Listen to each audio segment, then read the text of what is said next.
McAfee, because all the Wow. all the other streams I've done have just been like random topics and stuff.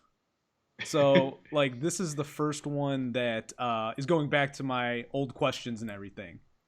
This So makes sense. I'm usually following John McAfee and everything. So yeah, I mean, I wish that was an issue I had in my life where everything I did was directly after John McAfee. I mean, the next guy to become a drug lord in Belize and whatever, like, the man has lived a very interesting life. yes, yes. So let me Uh, let me work out a few kinks here, make sure we're live and cooking. But I know you from Twitter. Um, how would you best introduce yourself? uh, well, I probably spend way too much time on Twitter. At least that's what my wife says. Ah, Uh, Married, have two little kids. Oldest is in kindergarten. oh, great age. Yep, they're really fun right now. They're past the baby stage, so Well, I'm really enjoying it now. I assume you're having conversations with them at the yeah. Oh yeah. Oh, that's Uh yeah, I mean I kind of bring it up, but it's nowhere close to the conversations I really want to have. So that's why I picked you and asked if I could talk to you on this live. this medium, Yep. yeah. So, Well, I think uh the only issue we're having right now is for some reason Twitter is being slow, and that's go figure the one. Okay, no, here we go. We're about to go live on Twitter. So as of now, we are live on Twitter. We're live on all platforms. So you are a father of two, Jeremiah. yes. How do you pronounce your last name? Because I've only read it to this point. I'd like to hear you say it, and that would Yeah, there's eight letters, but there's only one syllable. It's just flourish. flourish. Like Yep. flourish, like to thrive. To thrive, exactly. Fantastic. I love it. Great homonym or is Yep. I don't remember. But yeah, I mean, just to give anyone background, because that's the cool thing about doing like these interviews. It's we're in the IQ hole now. We're like having the interview, but someone could watch this in a long time and they don't know how you and I know each other. I know you just from Twitter. Yep. Um, I don't know. Was there a connection? This is the fun thing for me. Is like, do you remember who we might have connected through way back when? It's like Maybe Mac, Jonathan. Jonathan. Was it Jonathan? Probably Jonathan. But I mean, it's just the whole liberty, anarcho-capitalist That's it, Twitter man. world. I think it's really at the base level. Like I'm a libertarian, but I think it's more an open-minded concept kind of Yeah. deal. I think being someone who can take an idea and just run with it for the sake of the idea. Would you Yeah. agree? No, it's exactly what it is. And it's people that are just tired of that left-right spectrum. It feels like they just Yeah.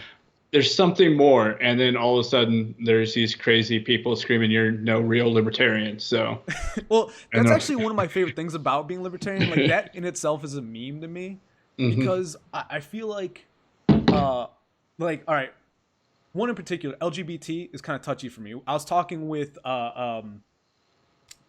Chris Lokes yesterday, and Yes. one of the things is I put an X on my chest because I actively go after LGBT, and without taking your you don't have to take a stance here, but personally, I see a lot of it as attention-seeking behavior. I see a lot of it as I maybe take a more religious, puritanical aspect of it, but as a libertarian, I also think that people have the right to do whatever they want.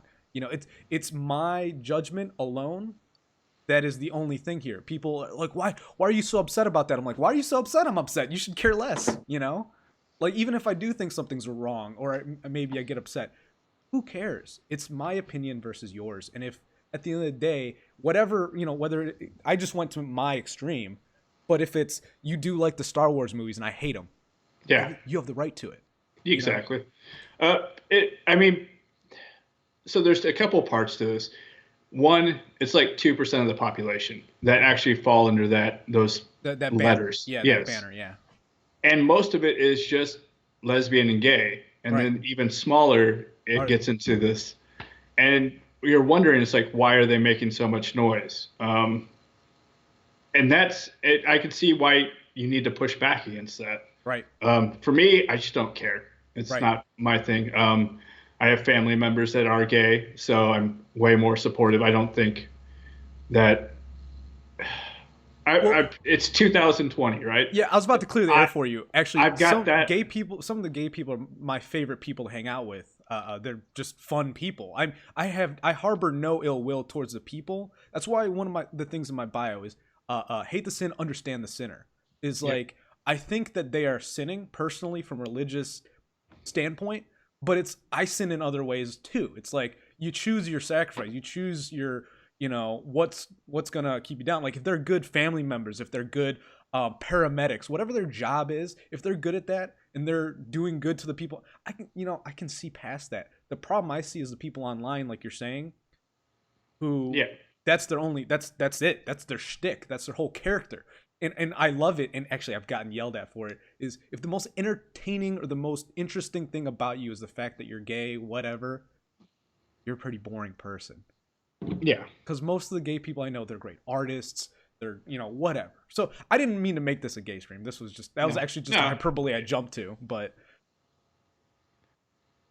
Well, one more point. To me, it feels like if they're around, there's a reason for it. Like everything that exists, there's a reason for it to happen. Yeah. And I just don't feel like we understand why.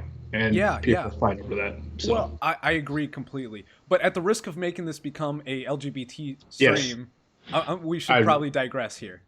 Because that was not my point at all. I was No, actually looking to I'm ask not. you a few questions, see what your take is on things. Now we're talking about my predilections. So, so first question.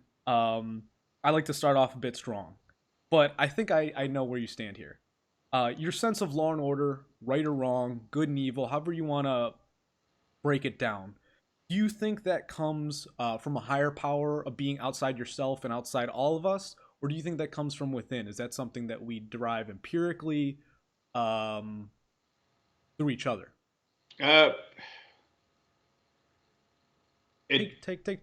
Yeah, yeah, take time. it That's a comes deep through. So, what are morals, right? That's Mm-hmm. what we're asking. Yeah. Do morals just come? What's the purpose of morals? Mm-hmm. Why do we have them around? The reason, like here, I'm an engineer, Mm-hmm. so tools. I have a million different tools for different things to solve a problem. Right. So, and I see morality as a tool. So, what does morality solve? How can I use morality to make the world better around me? The reason the tool that morality is for me is making a set of laws, or not laws, but just so people know how to act around each other. Okay. So like a mutual reference point. Because A that's the way I mutual look. reference point so that we don't have to think, what is he doing? Right. What is she going to do? Right. We could just go. It's like driving down the road. Everybody in this country drives on the right. Right. So if all of a sudden somebody's driving on the left side of the road, then you wonder what's going on. Right. So, but if everybody's on the right side of the road, driving in the slower lanes on the right and the faster lanes on the left, then people know how to react. People know how to do stuff. There becomes a natural sense of order, and Yes, it allows you to become more subconscious. correct.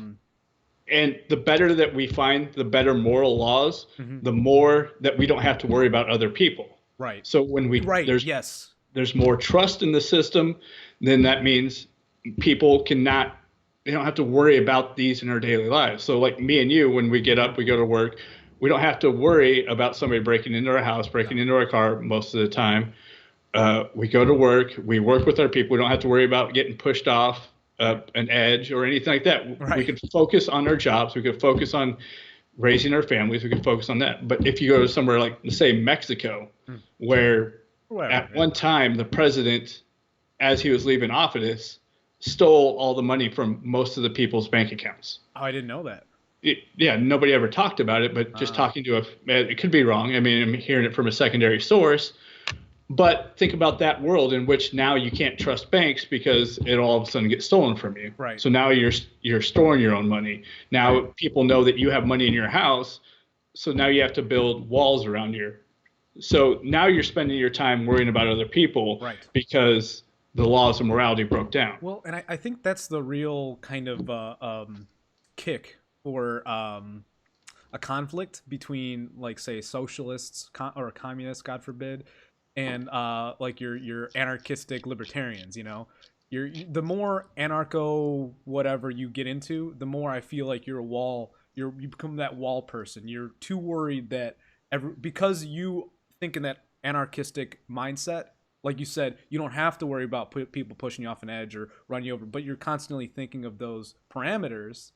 And Well, are we? I well, I mean, we're think you not. can. I'm saying at the extremes. At the extremes, Okay. like my goal is balance, where I don't have to worry about things at all. Like you said, Hmm. I can go to the grocery store and not worry that when I go out to the car, someone's going to take all my groceries, because I am in a prime situation where if someone's hungry, and if I was hungry, I would be going to grocery stores to rob people, for example. You know what I mean?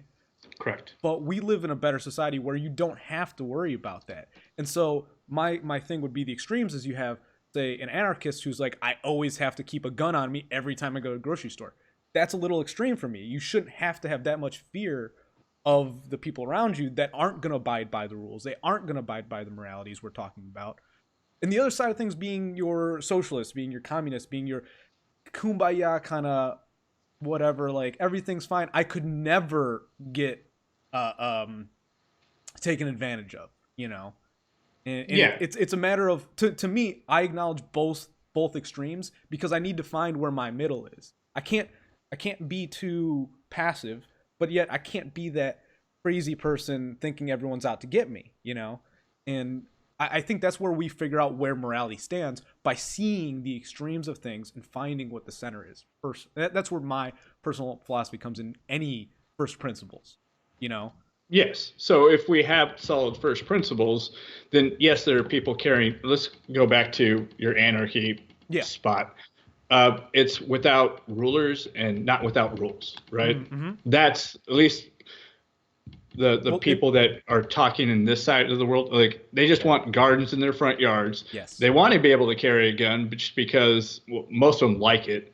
But two, they want to protect their family because they don't trust the people that are in charge of to protect society to do the right thing or get there at the right times, because there is a small percentage of people that will break the law. They will come after you, and if they're willing to break the law in front of other people, then what else are they going to do? So that's why they want to protect themselves.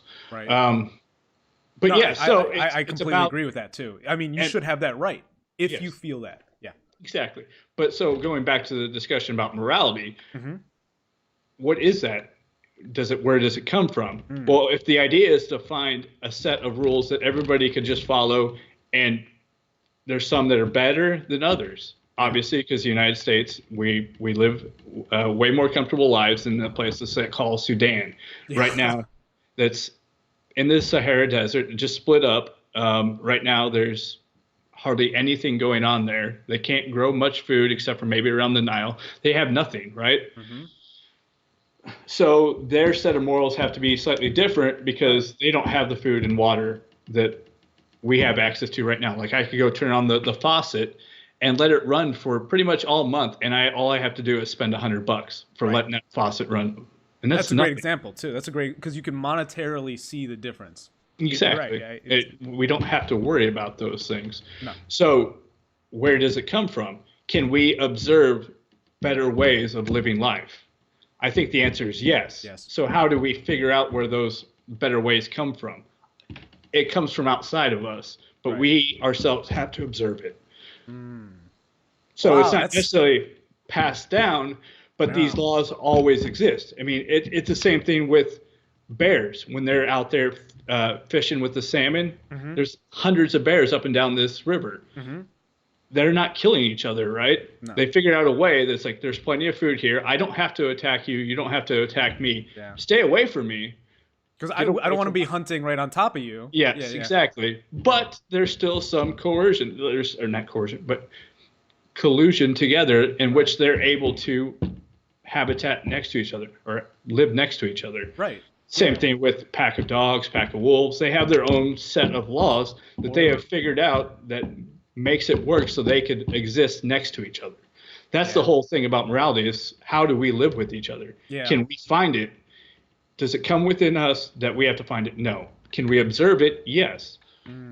Where does it could be either the natural world and just the way the physics of the world, or it came from God. I don't care about that, but you, to pin you down, it sounds like you're saying it is outside of ourselves. It's not something that we just have in our like code. But it could be well, how long have we been observing this stuff? Right. So yes, our DNA and all this stuff, as we pass on, it gets it. We build on these on the past failures and successes. That's what evolution is. Right. It's building and adaptation. So yes, it's built into us, but we have to observe the rules because we could go different ways, Right. and those different ways create different societies. Yeah, we're always walking the razor's edge because, like you said, all those past failures are available to us to know about, but we still make mistakes. We're not the So perfect society. You'd think that we'd learn from if we learned from 100% of our mistakes, we would be a utopian society, but we are not. no, because the mistakes might be slightly different Right. because of technologies or whatever. Simply just nuance of a new perspective is you don't Exactly. have that you know omnipotent vision to know what the right option is. Even if your motivation is entirely benevolent, it's you Yes. don't always have all the information. But Correct. I think that's it's been a while since I asked that question, but I think you nailed the answer. All right. Fantastic. So let's just go on to another one. It's a little lighter. Yep. What is your earliest happy memory that you have? Uh, had to been really, really small because Yeah. the chain link fence was taller than me. Okay. And I remember climbing it. And I was thinking, this is what Spider-Man's like. Oh. Was it So, was it like obviously you're young, but like a 3 foot fence, or were you kind of like yeah, a 5 foot fence, or like the fence that we could probably just jump over jump without over touching. now? Okay, yeah. Yeah. But like as So a it was, kid yeah, it was small enough that I couldn't even reach the top bar. at the It time. was just a regular fence. But yeah, I was able to do it. And I remember coming back to that memory and trying to do it later as older. It's like, my head's already above the fence. I can't even do this. I can't even make this work the way it Yeah. did. It's funny going back to places you were small as a kid, Yes. and just seeing the perspective change. But I can totally understand the first time I climbed a chain link fence too. That's yeah. But I remember specifically thinking, oh, this is Spider-Man. This And I is was like, and thinking back is like, I could only been maybe 2 or 3 years old. It's right. like, how did I even know Spider-Man existed back then? Oh, It was before cable TV. I mean, I'm sure my parents didn't have cable. We were pretty poor. My parents were just got out of college. Was, I'm the oldest. okay, So it was kind of, we lived kind of in the ghetto area of okay. Denver. And yeah, it's just like, oh, this is like Spider-Man.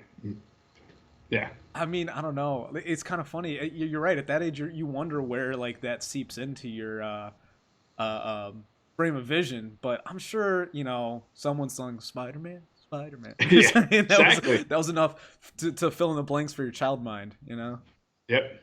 That's Things that cool. you absorb when you're that age. Oh, So, it blows me. I'm the oldest of all my cousins. yep. At 27, and the youngest. Well, I guess technically the youngest in our family are like 1 and 2, but Oh, of wow. like my generation, Yeah. the next youngest would be oh shoot, now I'm bad cousin 12. 12. So Okay. all in my generation we range from 12 to 27. So for me, it's been really cool just watching all of them develop, and I just noticed that I'm sure you can speak being a father of a 5-year-old, and you said 2. 2. I mean, I'm sure just you're in wonder every day of all the things they absorb, and then Oh, yeah. the way they regurgitate it back out to you. You're just like, where did that come from? Yep.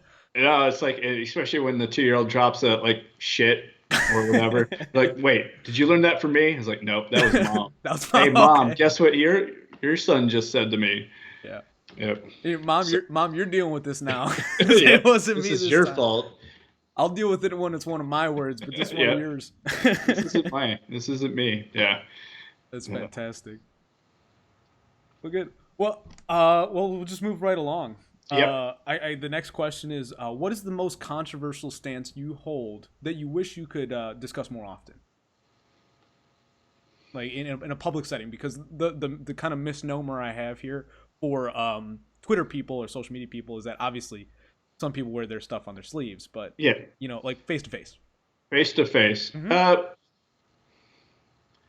For a person that's like a libertarian anarchy type guy, I Mhm. really, really enjoy politics. Like Okay. it's almost a sport. Oh, Like, 100%. yeah. It's like Thing is, I it's don't like even keeping up pay. with the NFL too. Yeah, exactly.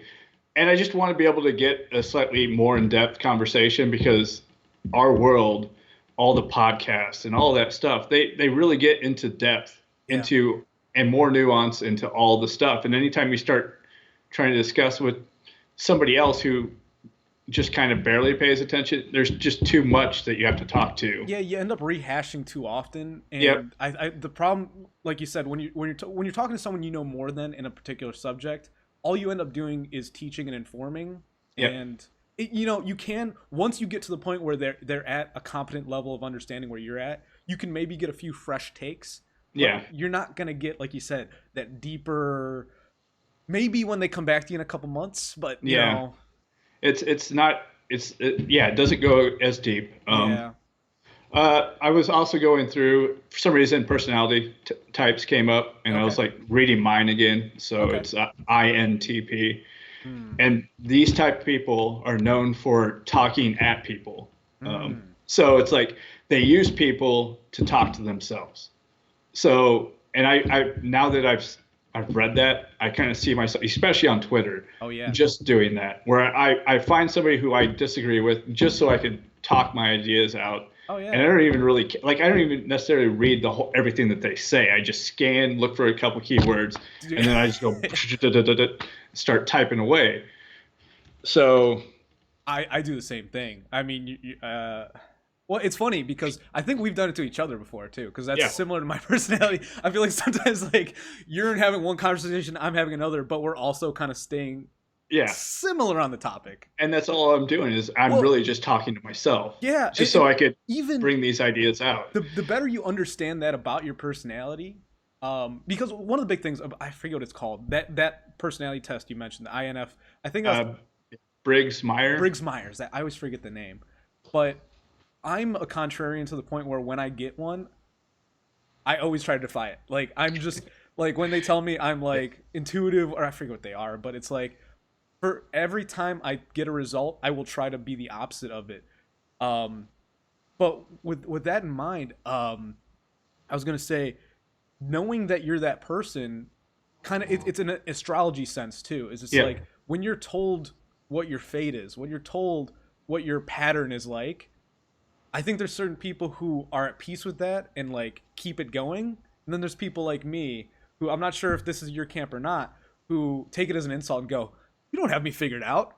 And you just try to do something else because like, I yeah. So anytime I answer a question, I know the right answer, and then I give my second answer, yes, whatever that pops up in my head. that's actually a better way of encapsulating it. But that's precisely it. It's why would I want to give you the answer you think you want or Yep, the answer you asked for? I'll give you what yep, I want.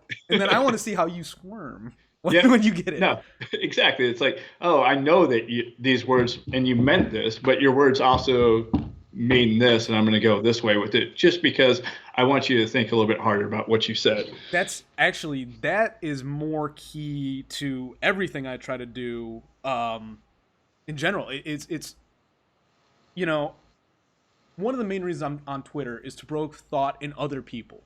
Because what I find is whenever I put something out there I don't understand, like eventually, sometimes I don't want to get a reply, but I'll get something back. That'll be a way I didn't think of things. It's um there's a certain humility to it. Is like I do think my ideas are very good, but it's almost like when you put something on Twitter, you're offering it up to a whole bunch of other rational people, and Yep. you see what comes back from their eyes. And there's certain experiences where I never would have thought of things that way, and it's I don't know. I just want to say it's really cool to get other perspectives, and every day there's more and more people added to who I'm talking to, and it's just fun. More people, and then you're getting more like this type of podcast or Yeah. this streaming, but so many other people are doing it, and there's a whole bunch of other ideas, and people are able to absorb so much. Like I have headphones in my ears everywhere I drive Oh because yeah. I'm listening to this.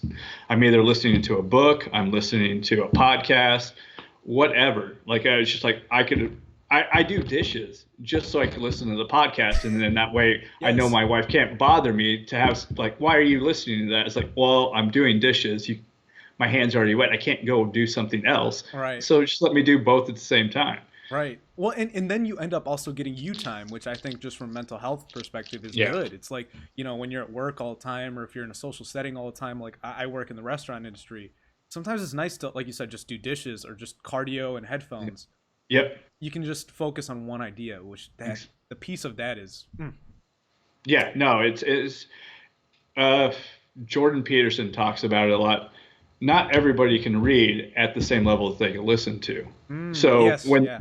when the printing press came out, it half the world just got boom. You can get all this information. You Oh, just have yeah. to go and read. Yep. But now we're to the point where we're back to telling stories again, and Yeah. that's how humans really first started Yeah, was telling oral stories. tradition, oral tradition. Exactly. Yeah, there's almost a Gutenberg revolution of oral tradition flip flopping back. And the funny thing is, we never lost the Gutenberg revolution itself. I mean, obviously, you still have print, you still Yeah. have everything there. It's just almost we've built on what we've done.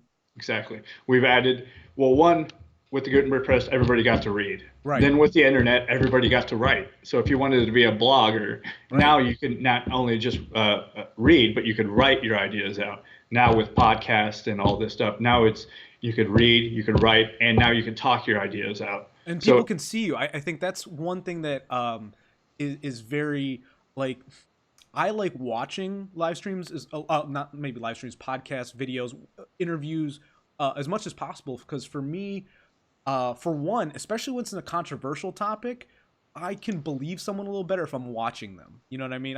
I can see their mannerisms. I like to watch when I can.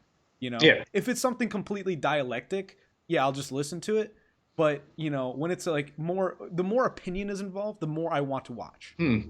I'm the opposite. Oh I yeah. want to be able to turn my phone off, turn the screen off, and then start working with my hands. I just want it blasted in my ears, especially up Mm. close. And then Well, that way I could, like right now, I'm building cabinets for the kitchen, so we're okay. painting, and so I just want the headphones in and just go. If I could focus on this, I'm distracting myself from being distracted to go do something else. I'm Yeah. listening Well, and I'm working with my hands. what I do a lot when I'm watching, I'm not normally actively watching. I have the YouTube app on my PS4. So Yeah, whatever I would normally be watching, I'll just play on my TV while I'm doing yeah. whatever. I used to Yeah. do that with baseball. Like I Okay. would just turn on the Cardinal baseball Okay. game and just have it in the background while Yeah. I'm Well, screwing and the nice around thing doing is other like things. as soon as they, whoever it is like I'll do Joe Rogan a lot. I like to Yep, throw in because they're like 3 hours, and a lot of times it's filler.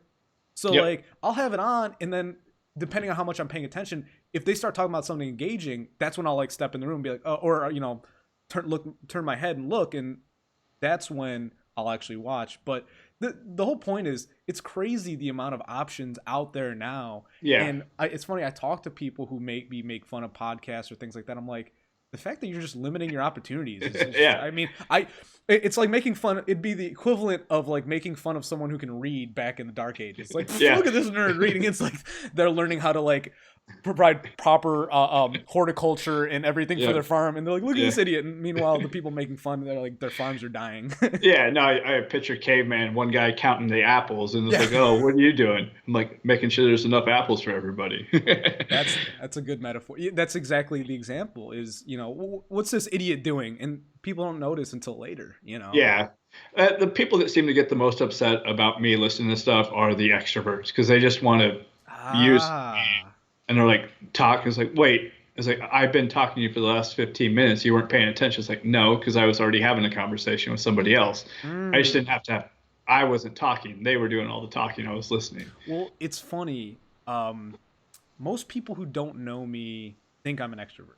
I I'm definitely an introvert. I've learned to be not extroverted, but how to live in that space. Yeah. And So that's a kind of a misnomer.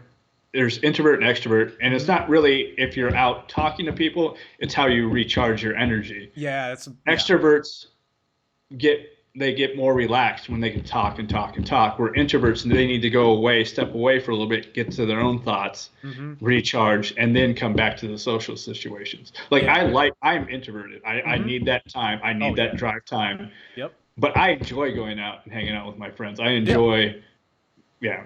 When Well, I was yeah, younger and didn't have kids, I was out at the bars probably way too much, and oh, I enjoyed being out and just yeah. hanging out, talking, and all that stuff. But So I think you hit it right on the head. It's how you recharge. I've exactly. never heard it phrased that way, but I like that better because you're right. It's I enjoy going out. I enjoy doing all that. But like when my batteries are depleted or when I'm feeling a little unsure or whatever, whatever it need to be, my default isn't to go out. My default's Yep. to come in. Yeah. No, it's That's how I when know I'm I'm an introvert. crabby. Oh yeah, I'm crabby. It's like stop talking to me. My brain cannot handle this. Just let me do Yeah. my thing. I'll come back. I'll talk to you. I promise. Yeah, Quit. let me work on those cabinets, or Yeah. let me do some dishes. I'll be good. Yep. So And no, and that's the thing. It's not if you like to go out and talk to people. It's how you no, recharge. So no, that's really good. I like that. Actually, I'm gonna try to remember to phrase it that way because I don't know what the hell I've been using. But I got we're halfway. We got three more questions, and then we can we can either end it or see if there's anything else we want to discuss. So, all right. question four: in a post-apocalyptic or a boogaloo financial collapse, however you want to describe it, what is Zombie. Yeah. yeah Got it. zombie? However you want to word it. What is the one item you would will into existence magically to have? One item.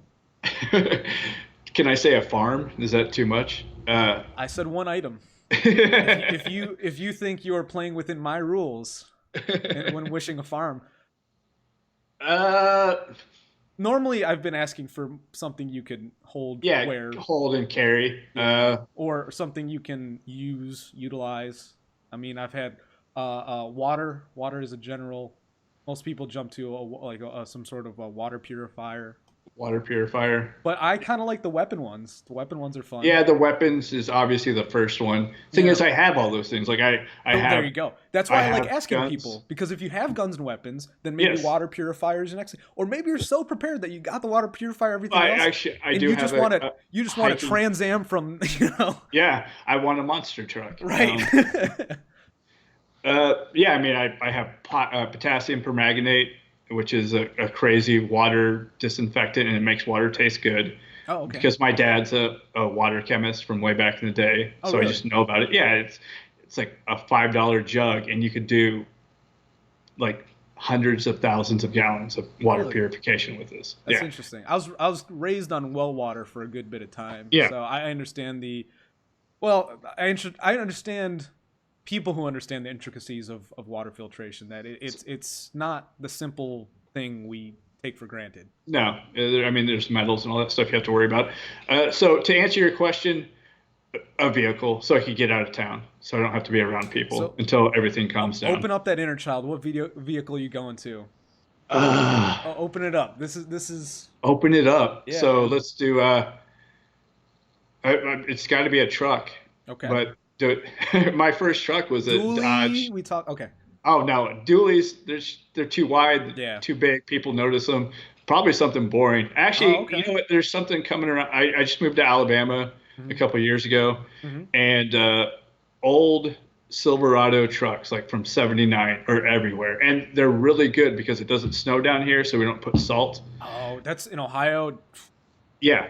So all these old vehicles are still around. Like Mm. apparently people will go up to Ohio to go get the transfer case and the back universal joints From other broken down ones. from places like Ohio Yeah, because the yeah. salt destroyed everything else about the car except But for this yeah, giant tank of a universal joint that they need. So they're going to put it back that's on their truck so they can go mudding again. So yeah, like a Bronco or a Silverado truck from 1979. I've seen those. Those are pretty. Yeah. And that was back when they made things to last. Yep. Well, everything. Our cars last longer than they did back then.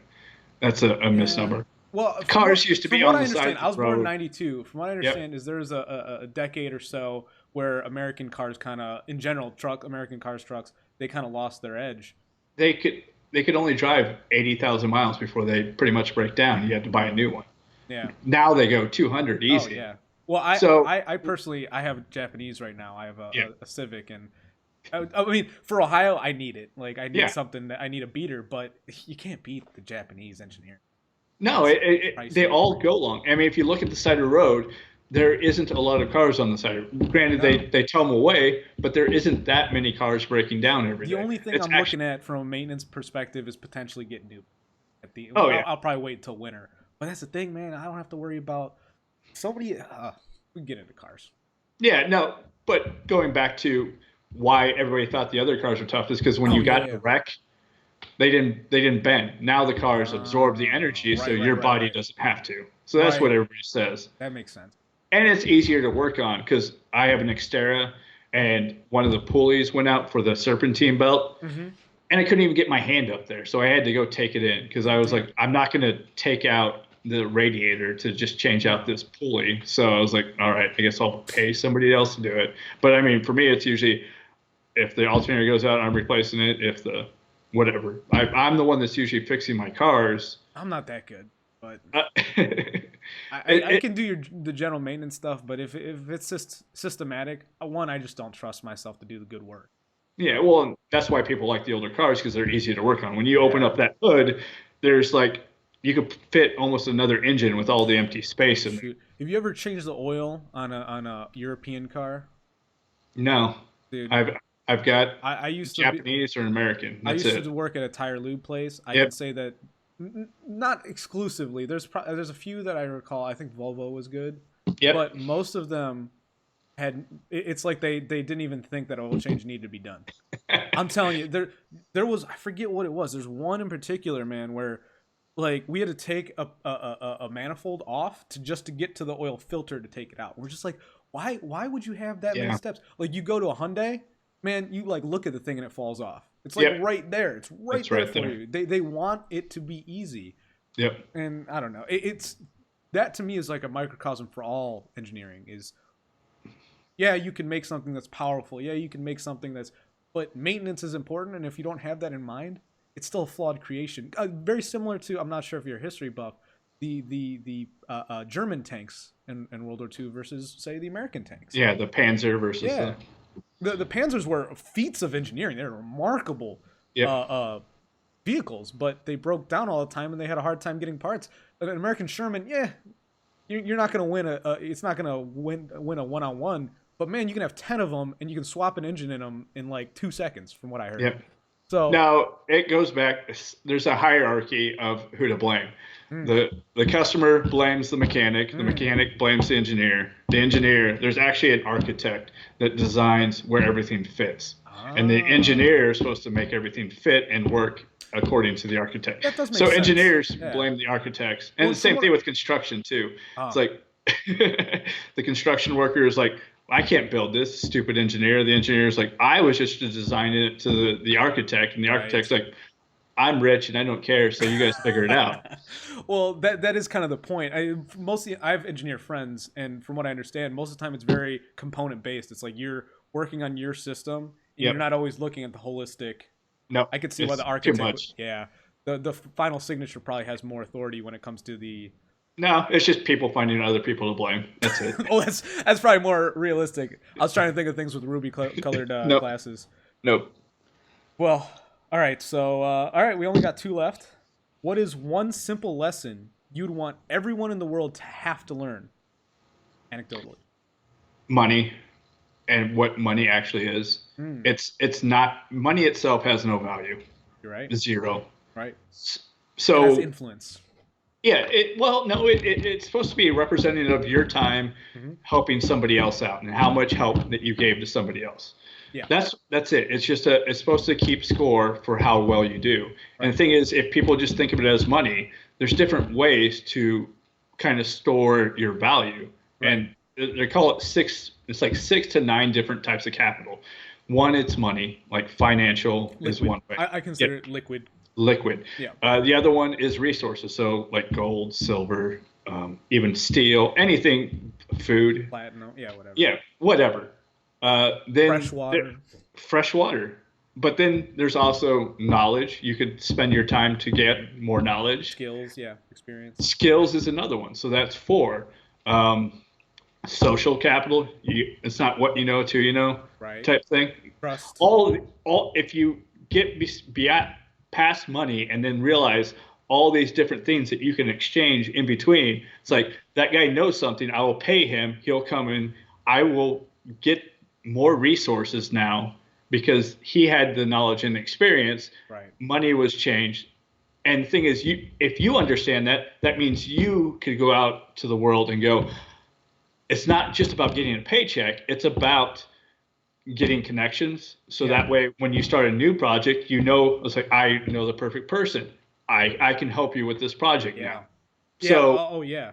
That's that. so I don't think enough people like take that into consideration sometimes too. Is the time you put into a place, if you're looking at it at everything you're doing as an asset. Well, I don't even know what point I was going to try to make there, but So yeah, so you could store your value yeah. in knowledge and experience Yes. and resource and all that stuff. So what that does is it frees you from your job a little bit. So you don't have to live paycheck to paycheck because now you have basically a pocket full of diamonds wherever you go because you have gained all this knowledge. No matter what, you have this experience that very few people have, and now you can take that and go help somebody else. Right. So you don't have to worry about getting your paycheck every 2 weeks. Right. It frees you up, and then once you get freed up, then you go, oh wow, look at this project. It could fail, and I could lose my job in 2 years. But if it goes gangbusters, then I am now in a really good position for the next 10 years because I decided to take that chance. So once you decide and you understand that, then you realize that you could take more chances. Another thing that you need to do with money is that because money has no value, don't get in debt. Right. Oh my gosh. That's one thing I can say that I have been fearful of debt since I was a kid. Yeah. It took me till I was 23, 24, which is only a few years ago, to actually even try to get a credit card. Because I was afraid of spending money I don't have, you know? Exactly. Like, and that's how I did college. Like I borrowed a few $1,000 and I just worked and did it the hard way, and it took me forever. Were you paid off by the year after you were done, or? No, it took me another 5 years. Okay. But I mean, I think at most I had was $10,000 total. Oh, that's not bad. Oh. Yeah. I've heard horror stories. Yeah. I mean, it took a couple years, and really after we got married, we had the extra money, and it was like, all right, just pay it off. That we don't have to worry about this bill. Right. And then we also paid off the car, and then now it's just we have a mortgage, and that's it. Yeah. So it sounds like you're financially in a pretty healthy space, man. Congratulations. Yeah. I mean, it could be better, but it could always be better. But I'm not afraid to go somewhere else and go, all right, I'm going to start my own consulting company because they need help. They came to me. They came to my dad, who's, like I said, a water guy, but he's also a geologist. And he was trained in geology back in the day when mining wasn't an evil thing. So because when kids go to school now for geology, they don't learn how to make it useful. They don't even they learn about water runoff. They don't learn about what kind of rock is this? What does this mean? If you see these type rocks, that's so sad because even in my lifetime, I was classically trained in the way you're referring to, knowing what it is, what caused it to be what it is. Yep. And how it applies to the greater science of the world is because I don't know, everything is just a certain lens of understanding the world around us, and if all you're focusing on is like the climate side of things, which is what it sounds like, it's so limiting to the geology of it all. Well, so there's basically two jobs. It's oil and then environmental geology. So that's it. So there's hardly any mining left in the United States. If it is, it's for like sand and gravel is the majority. Salt too. Yeah, salt out there. I know in Ohio in particular, we have a lot of salt mining here. Yeah, so there was obviously the lakes, the Great Lakes, they were bigger at one time, right? And as they dried up, they left the salt behind. Yeah. So, actually, those are freshwater. So I'd have to get it and ask my dad. But I think I live, the glaciers that came through. Huh. Okay. Yeah. I don't know. Someone explained it to me one time, and I don't know. I'm too in depth in this conversation to properly state what I know. But what You were you you're the point? talking you're talking about your father, about how he has a Oh, basis in geology, and you're referring yes. to what we were really talking about assets So and yeah, so people are asking him, hey, can you help set up this mine? Because not that many people could do it. Mhm. And so now I am trying to organize him because he's not very business minded. He's just a, a mad I was scientist. probably a Gets me. wealth of information, but Yep. probably a little misguided. Misguided. I mean, he grew up in the system, so Oh, right, right. you go, you get a job, and you retire. Well, it didn't work out that way for him, and he's been doing some consulting work, Mm. but it wasn't the entrepreneurship. It was kind of there. He didn't know how to focus it. He doesn't know how to focus It, it.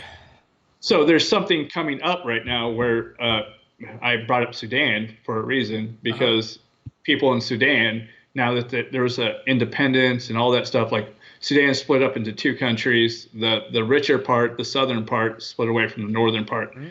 and the northern part is now that they've kind of got some assembly of a government going.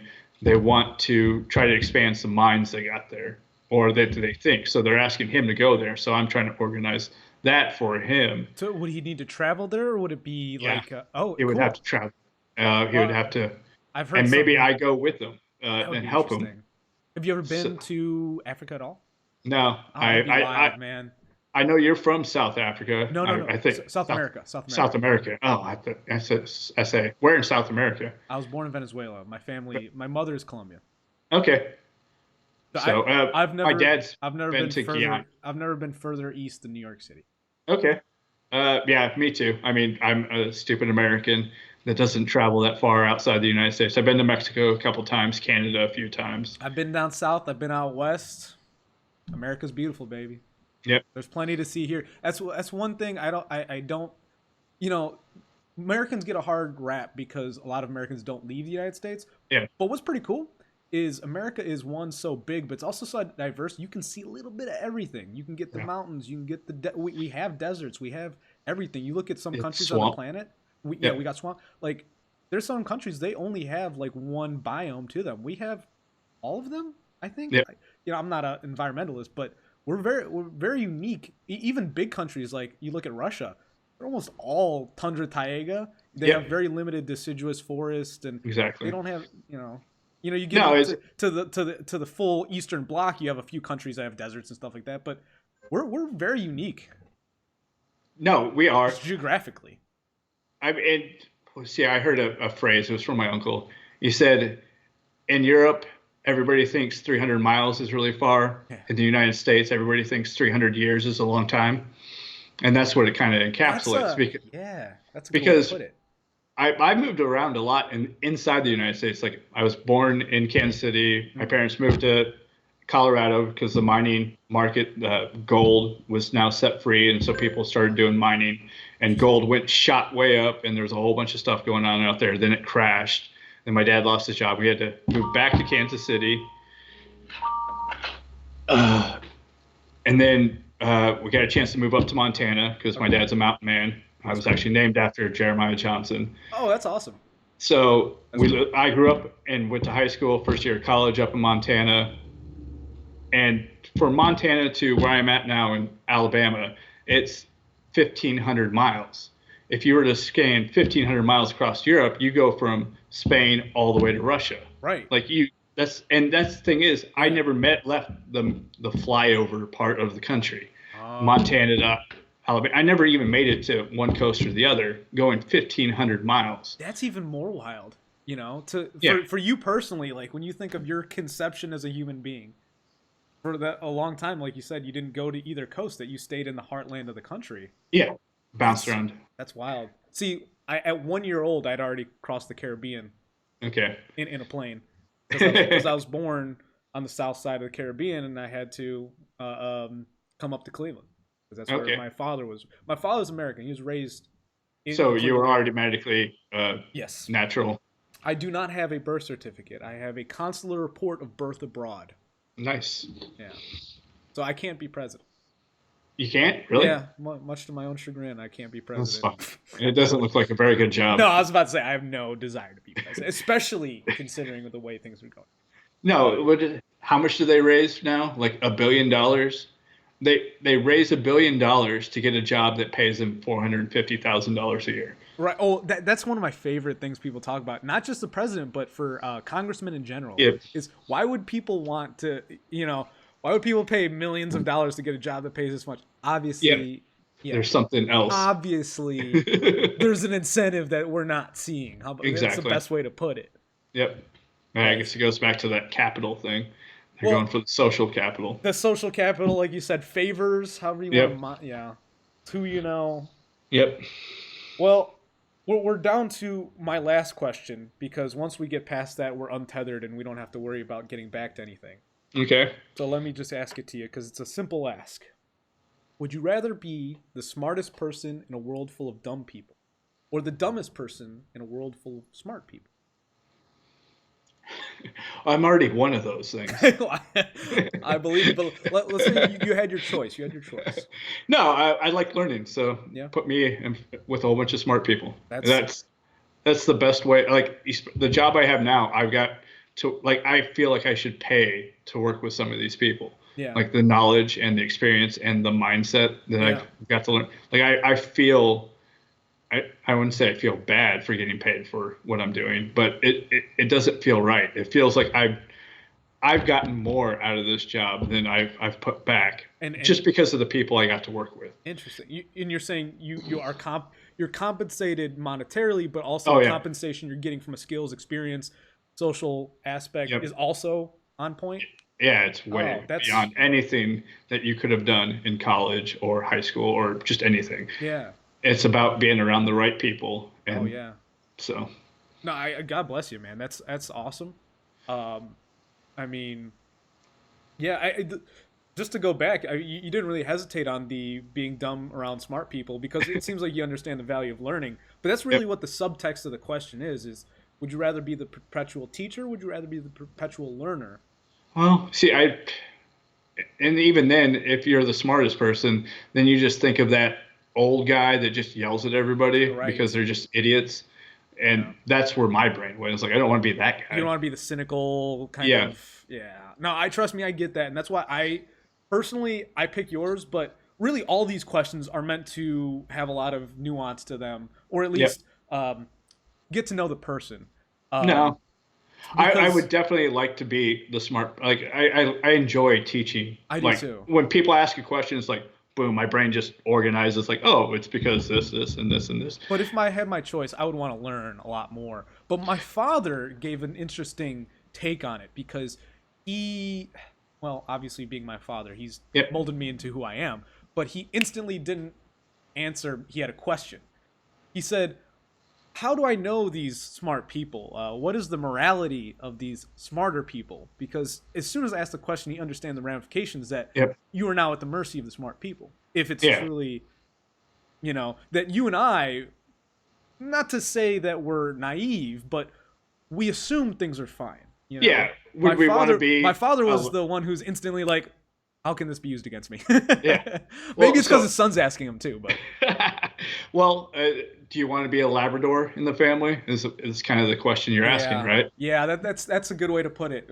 Are you the lab following everyone around, soaking Yeah. everything in? Are you that stupid? Then no, I don't want to be that. No, obviously not. But I'd rather be the sheep herder then. Yeah. So and I just wanted to provide that level of nuance to you because one, I thought it was interesting. I didn't jump there. It was the first thing my dad said. I was Yep. more on your side of things, going, lay it on me. I want to learn. yep. Give me some new experiences. But if they're so beyond and they're just Right. like, okay, here's some food. Well, you can go. Pat you on the head. You can go very Orwellian with it too. You can become indentured to them too. Yeah. It can get very dark if you. It was meant to be a very light question, though. Yep. So we can move on. The reason that I actually reached out to you to Yeah. talk was that there's this idea that it was kind of like I heard it, I'm going to say 4 or 5 years ago. I was like, oh, that kind of makes sense about people. Mhm. But since then, it's like crawled into my ear Sure. and I see it everywhere. And nobody else sees it. Like people like get angry. It's like, why is this person this way? It's like, well, hold on, step back and look at it from this way. Hmm. And it makes way more sense. And it's called Pornell's law or iron law bureaucracy. Hmm. And let me bring it up. Yeah, I can do the same here. Actually, if I was really, I had it ready to go. So Pornell's iron law of bureaucracy states that in a bureaucratic organization, there will be two kinds of people: those who work to further the actual goals of the organization, and those who work for the organization itself. I Let me remember. skip I it. forgot you sent this to me. My bad. Yep. No, it's fine. The iron law states that in all cases, the second type of person will always gain control of the organization and will always write the rules under which the organization functions. Okay. So the example that is most commonly given with this, when you go look it up, is teachers and teacher unions. So let me go read this. Those Wow. who, yep. So Well, I'm. examples in education are the teachers. They're the ones who sacrifice to teach the children, versus the union, who work to protect the teachers, including the most incompetent. So that's why we have rubber rooms, because the teachers Well, union doesn't care how good the teachers my are. They just father's been a care. high school math teacher for the last 28 years. Oh, wow. No, So I'm just saying that like I have an intimate perspective. there you go. So you hear these stories about LA and New York where Yeah. there's hundreds of teachers that just go to this building and sit there for 8 hours because the They're union made protected. a deal with this. Yeah, and they Yeah. can't get fired. Yep. It doesn't It's matter it's how bad. it's very mob like, very like a made men kind of deal, where if you jump through enough hoops, you're safe now. Yeah, well, it's that, but it's the type of people that take over, Yeah. and it's because they took Yeah. over That's the really where the mission. issue lies. Yeah, the mission doesn't count anymore. Okay. It, so like one of the big examples that kind of came up, it was probably what 4 or 5 months ago. Mm-hmm. Dave Smith Mm-hmm. had, on his podcast, he brought on Nick Sarwell, and they were having that argument about Nick Sarwell is the LP Libertarian I know I've heard the Party. name. Yeah, he's in charge of the party Oh, okay. nationwide. Okay. So he's the one that's helping getting the candidates, where the I money should probably goes. listen to that one. I hadn't heard he had him on. Yeah, so I'm they behind on my Dave Smith consumption. yeah, I don't really listen to him that often Okay. anymore. I used to I've be a daily listener last year in Chicago. yeah, I kind of jump. Like I'll Mm-hmm. figure out their pattern. Mm-hmm. They'll and that pattern it'll always show up over and over and over again. It's like, Right. well, I've seen this, so this is the solution. And once I figure that out, especially lately, like Tom Woods, everybody, Mm-hmm. I'll do it. One person that seems to been keeping my interest a lot is Bob Murphy, because he's a really smart economist and just dorking out on the economy. I don't think I follow him. I'll follow him on Twitter while you're Yep, telling me. Robert, maybe it's Robert Murphy, I'll Bob look, Murphy. I'll look into it. Yeah. Anyways, but back to their conversation, they were talking about the Libertarian Party, and Dave Smith was upset about the Bill Weld vice president, Oh. and Nick Sarwark was like, "No, we needed to get him because we need as many people voting for the LP party as possible, and we wanted two governors that show that we are competent." It was all for Nick Sarwell. It was all about getting 5%. When Dave was like, "Why would you want a warmonger like Bill Weld? Our mission is to stop and end all wars and end the Fed. Those are our Yeah. two biggest things that we fight the most about on both the left and the right. Right. Why is this?" He's like, "Our mission is to stop war." Mm. Nick Sarwark, who is a libertarian, his mission was to build the party, build the system. It didn't matter. I see how you're drawing this all together. Yeah. He said, "I don't care if it was Dick Cheney. It could almost be Hitler. All I wanted was to get 5%, so that way, all across the nation, now I have open ballots and all this stuff, because it was only about one thing." So Dave Smith got Nick Sarwark to admit that he would have Dick Cheney as president of the LP party if it meant getting more votes for the LP. Not so that's Yeah. But that's exactly that. You said it was. I want to say Pascal's iron law, but it's not Pascal. or now. Porno. It falls right in line because my gut, and maybe this is the more youthful approach, but it goes back to actually Peterson axiom is it's not a matter of winning the game, it's a matter of being invited to play more games. Yep. And So yeah, that's the mission. Is when people say it's not about winning the game; it's how you play it, right? right. So yeah, Or go ahead. I was just gonna say the follow up to that is it's like if you can't win, make sure you're invited back. And I think that's what Sarwell, you said his name was. Yeah, It Nick sounds like Sarwell. that's his approach. He's like he's trying to take a almost minimalist approach. He's trying to figure out how to play within the rules while the biggest problem with the entire libertarian group is that we're a bunch of people who don't play by rules. Yeah, So why would you, being the head of leadership of a bunch of people who don't play by rules, play by rules? You're not gonna get because you're not gonna get your core people, like you said. You're only gonna get the 5%, but maybe every he wasn't going for the core principles. He was yeah, going for people he's who going to get like. on. Actually, baseball's a better metaphor. Instead of going Yeah. for a home run, he's trying to get on base every time. He's going for a base hit. And the thing is, Yeah, go ahead. I was just gonna say, if you're only looking to get on base, your sights aren't far enough. Like the thing is, we will never get a libertarian president if we're constantly making these. What's the word I'm looking for? I was gonna say sacrifice. That's not the right word. Concessions to get someone like Weld, or even God forbid, a guy like Dick Cheney.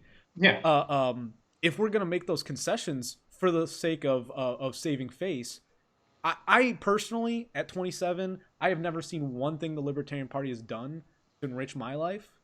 I see it as a joke. Like, you know what?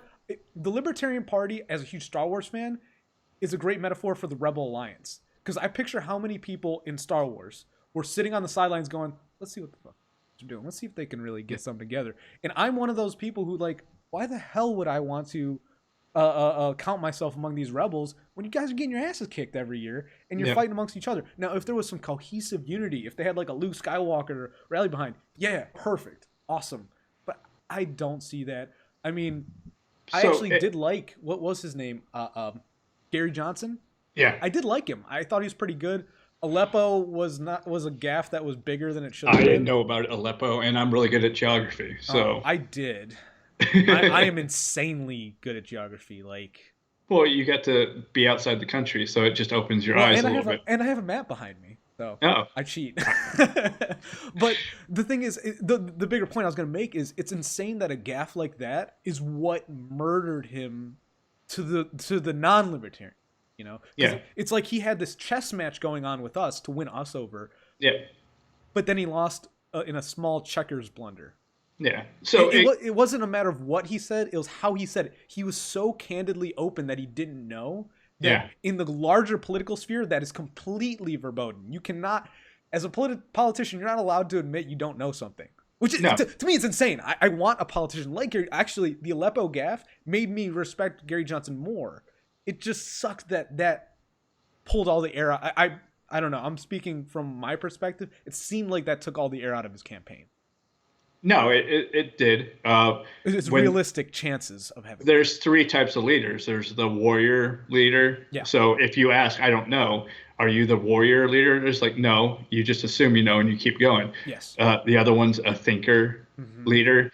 So if you have to ask, like, I don't know that, so how are people going to elect you to be the thinker leader? And the last one's the money one, the merchant, which he had, but it didn't seem like they ever really pushed that as much. They could have done better with Gary Johnson, but it was an uphill battle regardless. I don't think I don't. Oh, no. I don't look at the odds and say that they misplayed their hand that horribly. But it goes back to what game are they playing, right? Yeah. Oh, yeah. Actually, I'm sorry, because that is what we were getting into. Are you playing?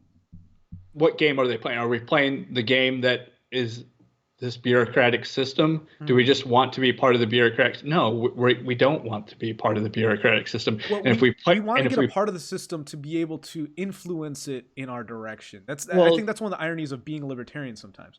No, it's not. Here it is. Sure. If we play that game, we lose because we're not those people. Those people. It's okay. Let's go back to the idea of the Briggs-Myers personality types. When you go, it's 4 categories. It's introvert, extrovert, something, whatever they are. Perceiving, judging, intuition, whatever. Yeah. So there's 4 categories. There's 4 spectrums. You got introvert, extrovert that is separate from perceiving and judging. when we look at the political world, it's just one spectrum, left and right. Right. Yeah. Libertarians like to add the libertarian authoritarian, Authoritarian side. so we get that square. I think that there's one that's a diamond. I think it makes more sense. The closer you get to authoritarian, it doesn't matter how far left and right you are. Yeah. Same thing with anarchy. It doesn't matter how far left or right you are. It's more important about who's in charge. Right. Third one, I think, another spectrum in this is this bureaucratic mission entrepreneur matchup. So you've got left and right, you've got authoritarian, libertarian, and now you got bureaucrat entrepreneur. So you're saying, because I've told you this before, I instantly jumped to hyperbole. Yeah. In the opposite of a bureaucratic. Okay, well, let's do the bureaucratic first, because I think that's easier to envision. In a completely bureaucratic system, everything needs to be signed off in triplicate and checked. Yeah, because it's about protecting the system. They don't even care why that system was built. Yes. They just want to make sure that it was done according to this piece of paper. And it continues to be able to do so. Yeah. So, and that's why HR departments and stuff like exist, like quality control, all this stuff exists. And the people that are good at that, they don't care about the mission. They don't care about the tradition. They just want to make people follow. They get to live in survival. Exactly. So when libertarians play in that world, we are playing against both the left and right who love bureaucracy. And we are, you're right. We are anti-bureaucracy. We want to be entrepreneur. We want to be able to go to do our own things. We don't want to play by these rules because these rules suck. They're bad for us. I do want to ask one question before we go further, because I want to outline the bureaucratic system, which we know and understand very easily. But I want to quickly go over what entrepreneurial utopia would look like. Is it everyone has their own company and they're all no? Okay. What happens is every time that somebody builds something, the bureaucratic people help. Like like I said earlier, everything exists for a reason. What happens is somebody comes up with an idea and then people start gathering around it. Then there's half of the people or a quarter of the people that are bureaucrats. What they do is they help organize the organization so it works better.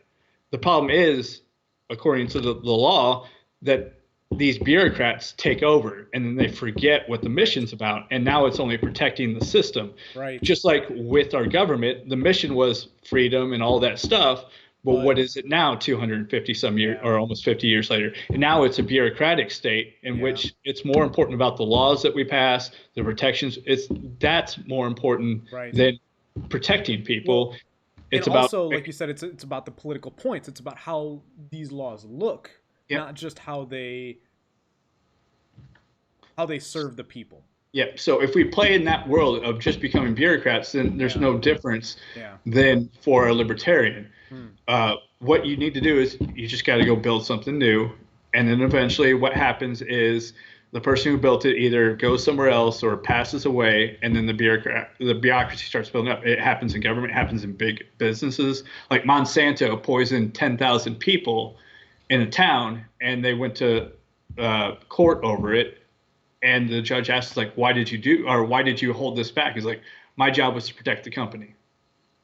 It wasn't about getting the products out to the people. It was about making sure that the company still existed. And I needed to do everything it's why Enron happened. It's why the banking system, all these type people. So what it really needs to do, what the libertarians really need to do is quit trying to fight the bureaucracy and just go build new things and understand that eventually what happens is that the bureaucracy will take over and it will ruin it, and then you just go and build something new. It's not about that. I kind of think of bureaucrats like an immune system. You need an immune system, but what happens if there's nothing for your immune system to attack? You start having autoimmune deficiencies. It starts attacking itself. Well, and that's what's happening with the left too, right? How big are you in history? Because to me, I think history is very, very important, for one, because we can learn lessons from what has been done. Yeah, I had this horrible problem growing up. I paid attention. So did I, and I think that's why we get along. Yeah. But I think a lot of people like to look at America now, and one of the big comparisons is people say the fall of the Roman Empire. America is in the fall of the Roman Empire, which actually I don't think that the Roman Empire quite is analogous to the United States as other opportunities. I'm going to say one, but just in the art of not poisoning your well, what's something you'd jump to maybe historically that this devolvement we're having of our government, not devolvement, but Well, it's an expansion of government. right, right. But Um, there's one time in ancient history I think is much more apt than the Romans in particular. okay, I go for it. was gonna say the falling of the Han Empire Okay. in China. Yep. They're poetic about it. Obviously, they romanticize the whole period, but they say the temple the time when the eunuchs took over. All Eunuchs right. are the ancient predecessors of the bureaucrats you're referring to. They are the quintessential bureaucrats. They, Okay.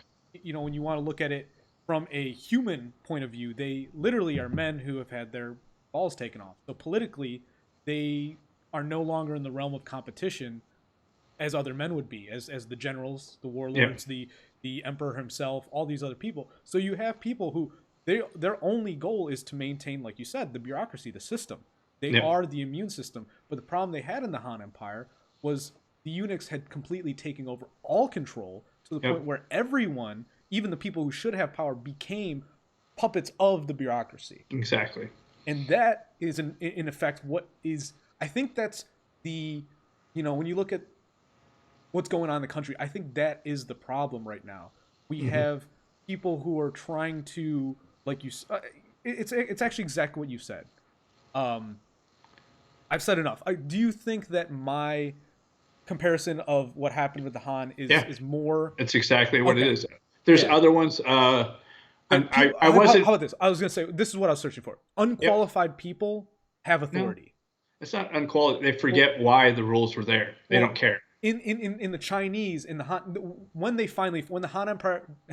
Han Empire did fall was because the people with authority were not the people who should have authority. They were not competent. Yeah. It And devolved to the point where competence had no longer had any the merit based value system was gone at that well, point. yes. Okay. So the most That's where we incompetent. need to avoid. That's the Uh, lesson to be learned. The cautionary yes, tale. it is, and the only way to really fight it is just build something new. It's Right. harder to destroy and then rebuild. Right. Inside the system, it's easier just to go, okay, I don't like this part of the government. Well, historically, So that's what ended up happening. The yeah, Han Empire exactly. did crumble.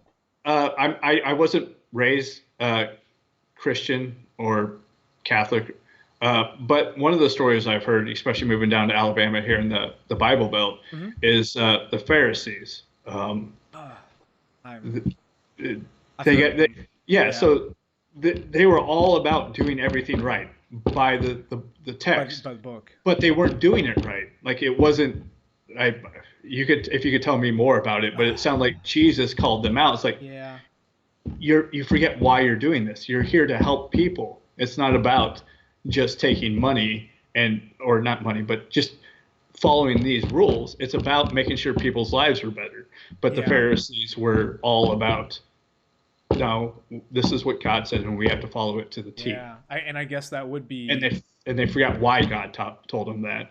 It was so people could have better morals and have a better system in which I'm everybody a bit could. of a reductionist because I always like to be able to take a step back and see because like we've talked a long bit on this, and I guess the biggest issue these bureaucrats have, I've labeled them eunuchs. There's a few, there's a trend going on, and I Yeah, think it's people who struggle with the why.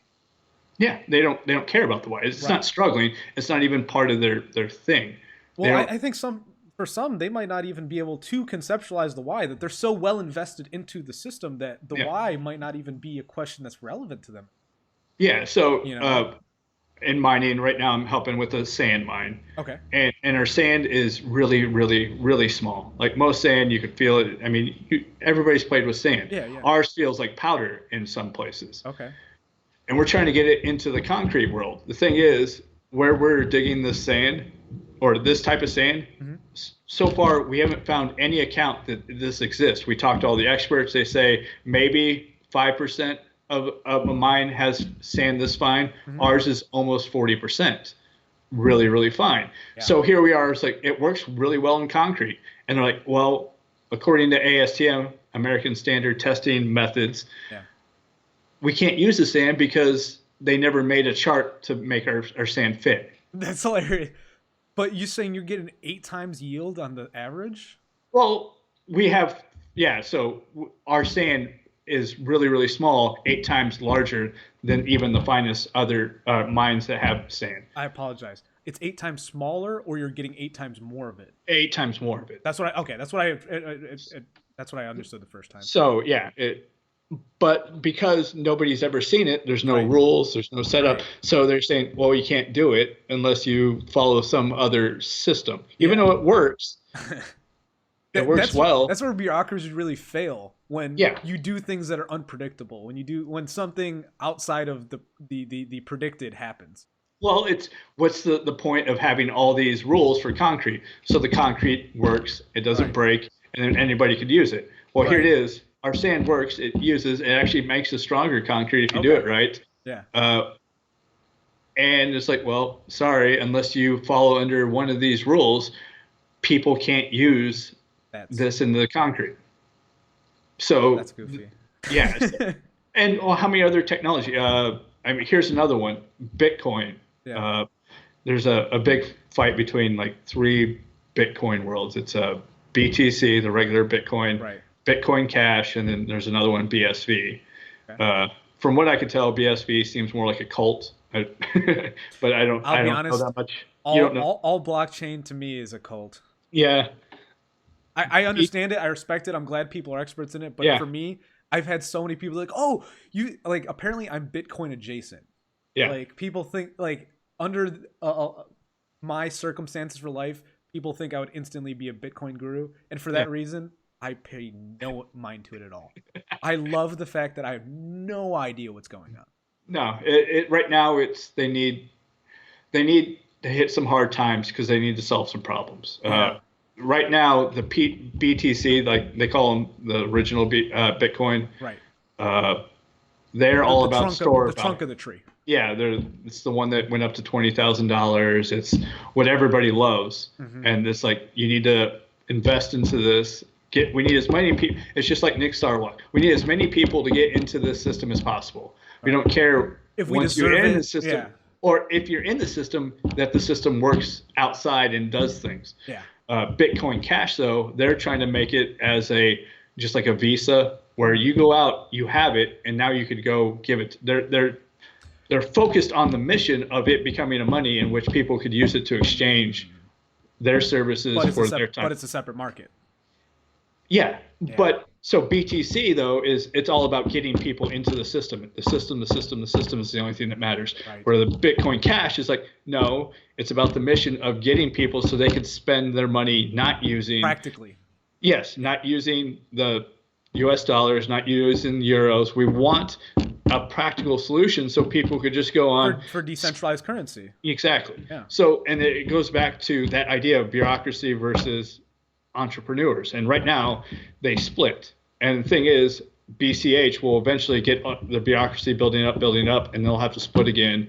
And it would be easier for them to split again, start over, and then rebuild. So it goes back to that pattern that I see everywhere. And people don't understand. It's like, why are they fighting over this? It's because the bureaucratic mind people are starting to take over this system, where the entrepreneurs are like, no, we need to go accomplish stuff with this. Go. We still haven't done enough. Our mission is we still haven't complete. accomplished the goal, while the bureaucrats are saying, well, we can corral more in. It's like, no. Who cares? Yeah, I see. It's a conflict of interest in the goals, and when you have that, splitting up is the only thing that makes sense in my mind. Yeah, I think Thomas Jefferson talked about once every generation they should just redo the government. Yeah, and I think Thomas Jefferson. It's hilarious. I don't know. I just happened to listen to Nancy Pelosi's address about impeachment, and she said something about George Washington. She's like, "Oh, our best president, George Washington." I'm like, fuck out of here. Thomas Jefferson, I'm not even a Jeffersonian, like, there's people who know a lot more, but just everything I've read about him, I'm like, he is the embodiment of... Yeah, he was the thinker. He was the thinker. He was all about trying to create a system that worked better. And from all his readings, he knew when things went bad. And his idea was like, every 15 years, start over. Well, Because whenever you have something revolutionary, well, it's almost cliche to say yeah, revolutionary about our country, but something that really just breaks the mold and yep, succeeds, there's and always that's one person who has a vision for it. yep. You look at Disney of Walt Disney. You look at Apple, you have Steve Jobs. Yep. Everyone says George Washington he was not. It was Thomas Jefferson. Maybe Well, Ben Franklin. There's a few other guys, but yeah. if I had to pin one, it's not George Washington. If anything, you talked about like the thinkers, the entrepreneurs, and the warriors. He's the warrior. Well, he was the warrior, but he didn't want to be the warrior king, and that's why No, everybody respected him. right? Yeah, He didn't want to be king. He wanted other people. It was more of a people's king, where it's like, okay, yeah. I'm stepping down because I'm not here to rule over everybody else. Well, I just want to go to my farm. I can only imagine the level of fear. Fear being apprehension, Yeah, whatever. chaos. Well, Going. that went into his mind the moment. Like there had to have been some moment in time where George Washington, just the way I know the human mind works, he Yeah, had to have had one moment where he's like, "Yeah, it could be," king. And he's like, "No, fuck that." Like, yeah. that was the moment where he expelled that thought from his mind. And And I'm said sure no. that was tough. Oh, I'm sure that was tough. I mean, to be human is to be able to err, And Yep. I'm sure that the thought crossed his mind, and you know, it's obviously just history now that he didn't make that choice. Well, so But like you said,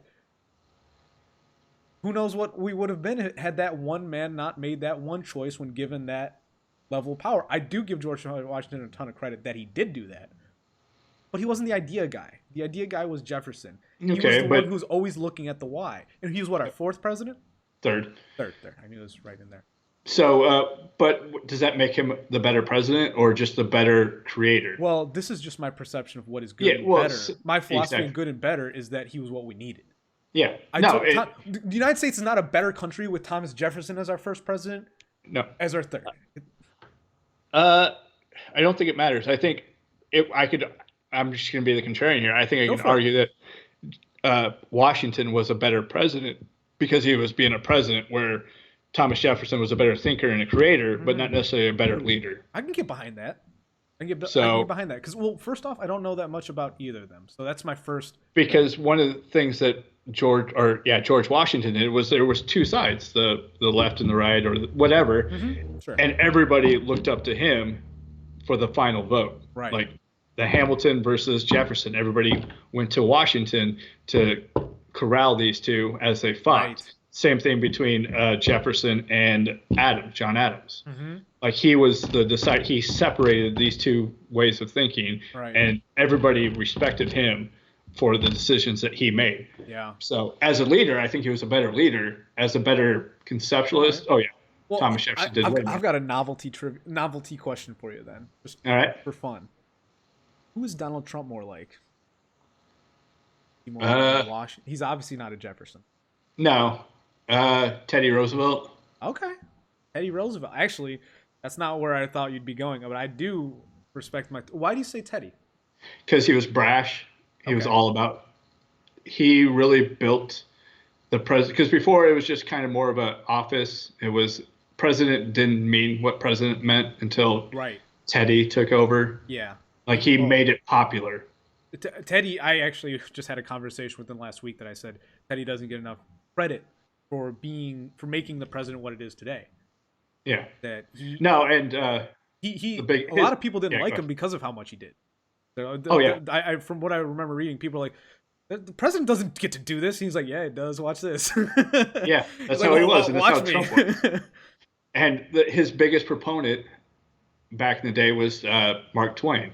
And I guarantee Mark Twain would be ripping Donald Trump up and down on everything that he's been doing. But that honestly, it's a better place if we do have a guy like Mark Twain. The problem I think Oh, yeah. we have, Mark especially- Twain is my favorite human being of all time right now.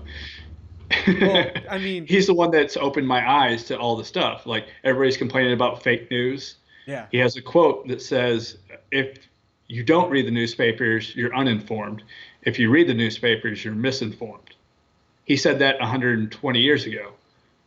Here we are, we're dealing with the same stuff that he said. Oh, yeah. That means nothing's changed. Right. Human beings, I think one of the first conversations we had, I talked about people are better at changing the world around them than changing themselves. That's why technology has gotten so great, but books like the Bible and teachings from Socrates and Plato still matter today Oh because yeah.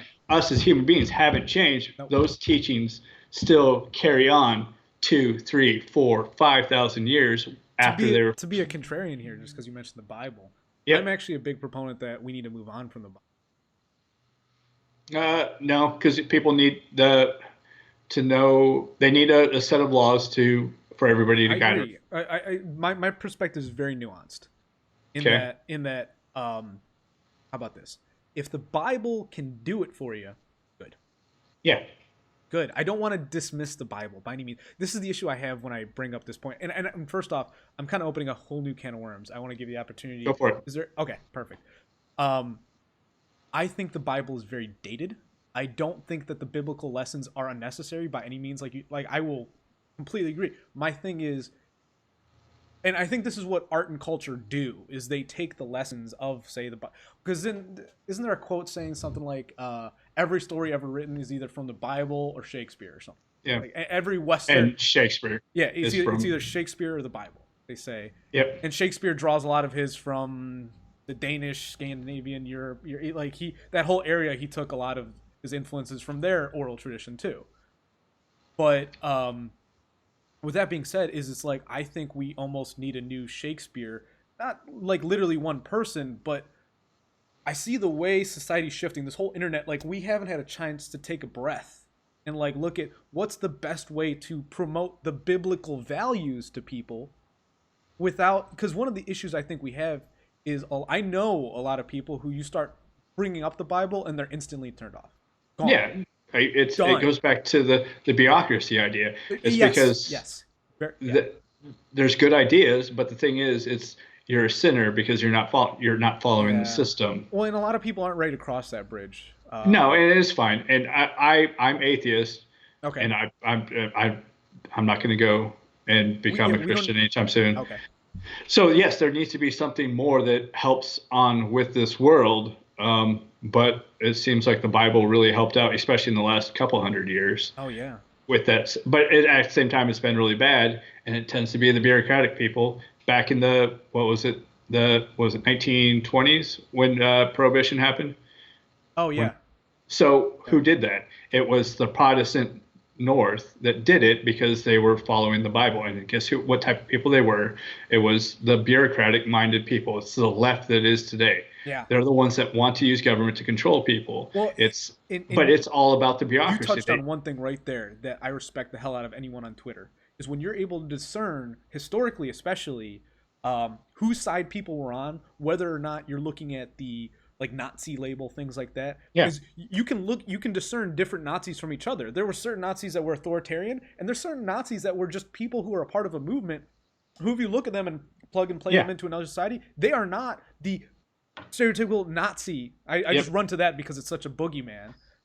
Because actually, No, quite frankly, I would be considered a Nazi apologist in the sense that they got a lot of things right from a governmental standpoint, from a just logistics. Just they if you look at they, it anthropologically, they yep, did a lot right. Obviously, they did a lot of things wrong, but the thing being there is that people throw out the baby with the bathwater. They see that now I'm losing my train of thought because I'm actually a little hungry. But no. They're very organized. yeah, And that was their thing. They knew how to push the bureaucracy into the right direction because they got such a yeah. small amount of people to accomplish so much from Well, us. and they almost did bureaucracy the right way because it No such thing. to their end. I was gonna say to their Yeah. end. Yes. What they were trying to do, they did a lot of what the Romans did in being able to take a lot of land quickly and then to distribute that power amongst a military group and let everyone to their own devices. Yeah. And I So our respect that historically. Just the idea of conquest is very difficult. Like you can change the flag over someone's city hall any day of the week, but you can't get them to buy into your system. And the Germans back in the 40s did a lot to get every inch, get every bit of production they could out of the regions they had. Is all I was gonna say. Yeah. So yeah, they accomplished a They're lot very through their efficient. system.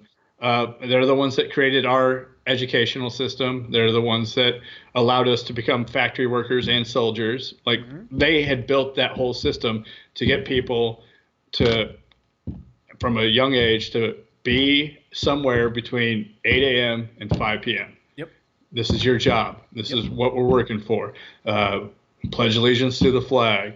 Yep. Our nation's really important. We everything that we're taught in history makes it look like America is the greatest thing ever, right? Hmm. We learn a lot about Roman, the good stuff about the Roman Empire. Yep.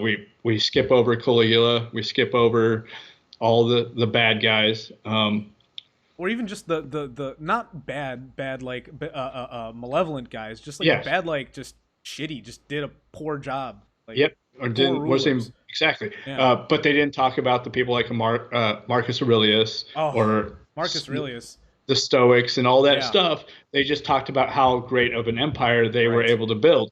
And look at all this symbolism that they put with their buildings. And now look at our buildings, how it matches the Right. Roman Empire. It's like, look at these people were great. Look at us. We're just like them. We are great too. Yeah. So like all the history, It's the almost like a Huns, symbolic cheat code. yeah, Oh, the Huns were really bad. Were they? What did they do? Did they really take down Rome, or was it just falling apart and people were just leaving and doing they different they they things? happen to be the parasite that was there at the right time. Yeah, and Well, they just happened to invade Rome at the same. But how many people let them go by? Because Rome was huge. Like right. it's a long way to go from where uh, that northern Europe down to southern or middle of Italy. Well, and what most historians don't they think of the Northern Europe, but Northern Europe was on the second half of the empire. Most of what they did was involving the Greeks and the Egyptians, if anything. That was the early Rome Yep, was Mediterranean civilization. yep, It wasn't an English. That was a late thing. The German tribes, they had a hard time beating them. yep. That took a long time for them to do. But Now, German. So Machiavelli refers to the German towns just one time about how decentralized they were, yeah, but yet how organized they were. yeah, So they were impossible to invade because if you attacked one city, it didn't really matter to the other little cities because they weren't connected as well yeah, because each city was organized in its own self sufficient way. yeah. So if they took out one, it didn't really impact the other places as much. So you had to take over Well, every single spot instead yeah. of just going for the capital. You couldn't do that like you would do in say Gaul or Yeah. Spain. Or Spain they took very easily yeah, because they that were but centralized. they were centralized. They hit a couple key points and then it was Well, done. and Carthage too by that because Carthage already had that system set up that once they took Carthage, a few of their major port cities, now everyone from a merchant perspective has to go through those ports. Where, Yep. like you said, those are independent people. They don't need to. You take whatever capital they had, they don't care. Yeah. They're still doing their And thing. the thing is, to go from one town to the next, you have to leave some soldiers You behind to do. watch over this, Listen, yeah. and then by the time you get to the next one, now you got You're less. But diluting they're your really army. organized. Yeah. But they're really organized, so they're gonna kick back, and then if you do take that, and then you go to the next one, it's like I don't want to get kicked in the face anymore. By Right. the time you get to the third one, Yeah. so and it kind of goes back to the idea of liberty a little bit. It's like Yeah.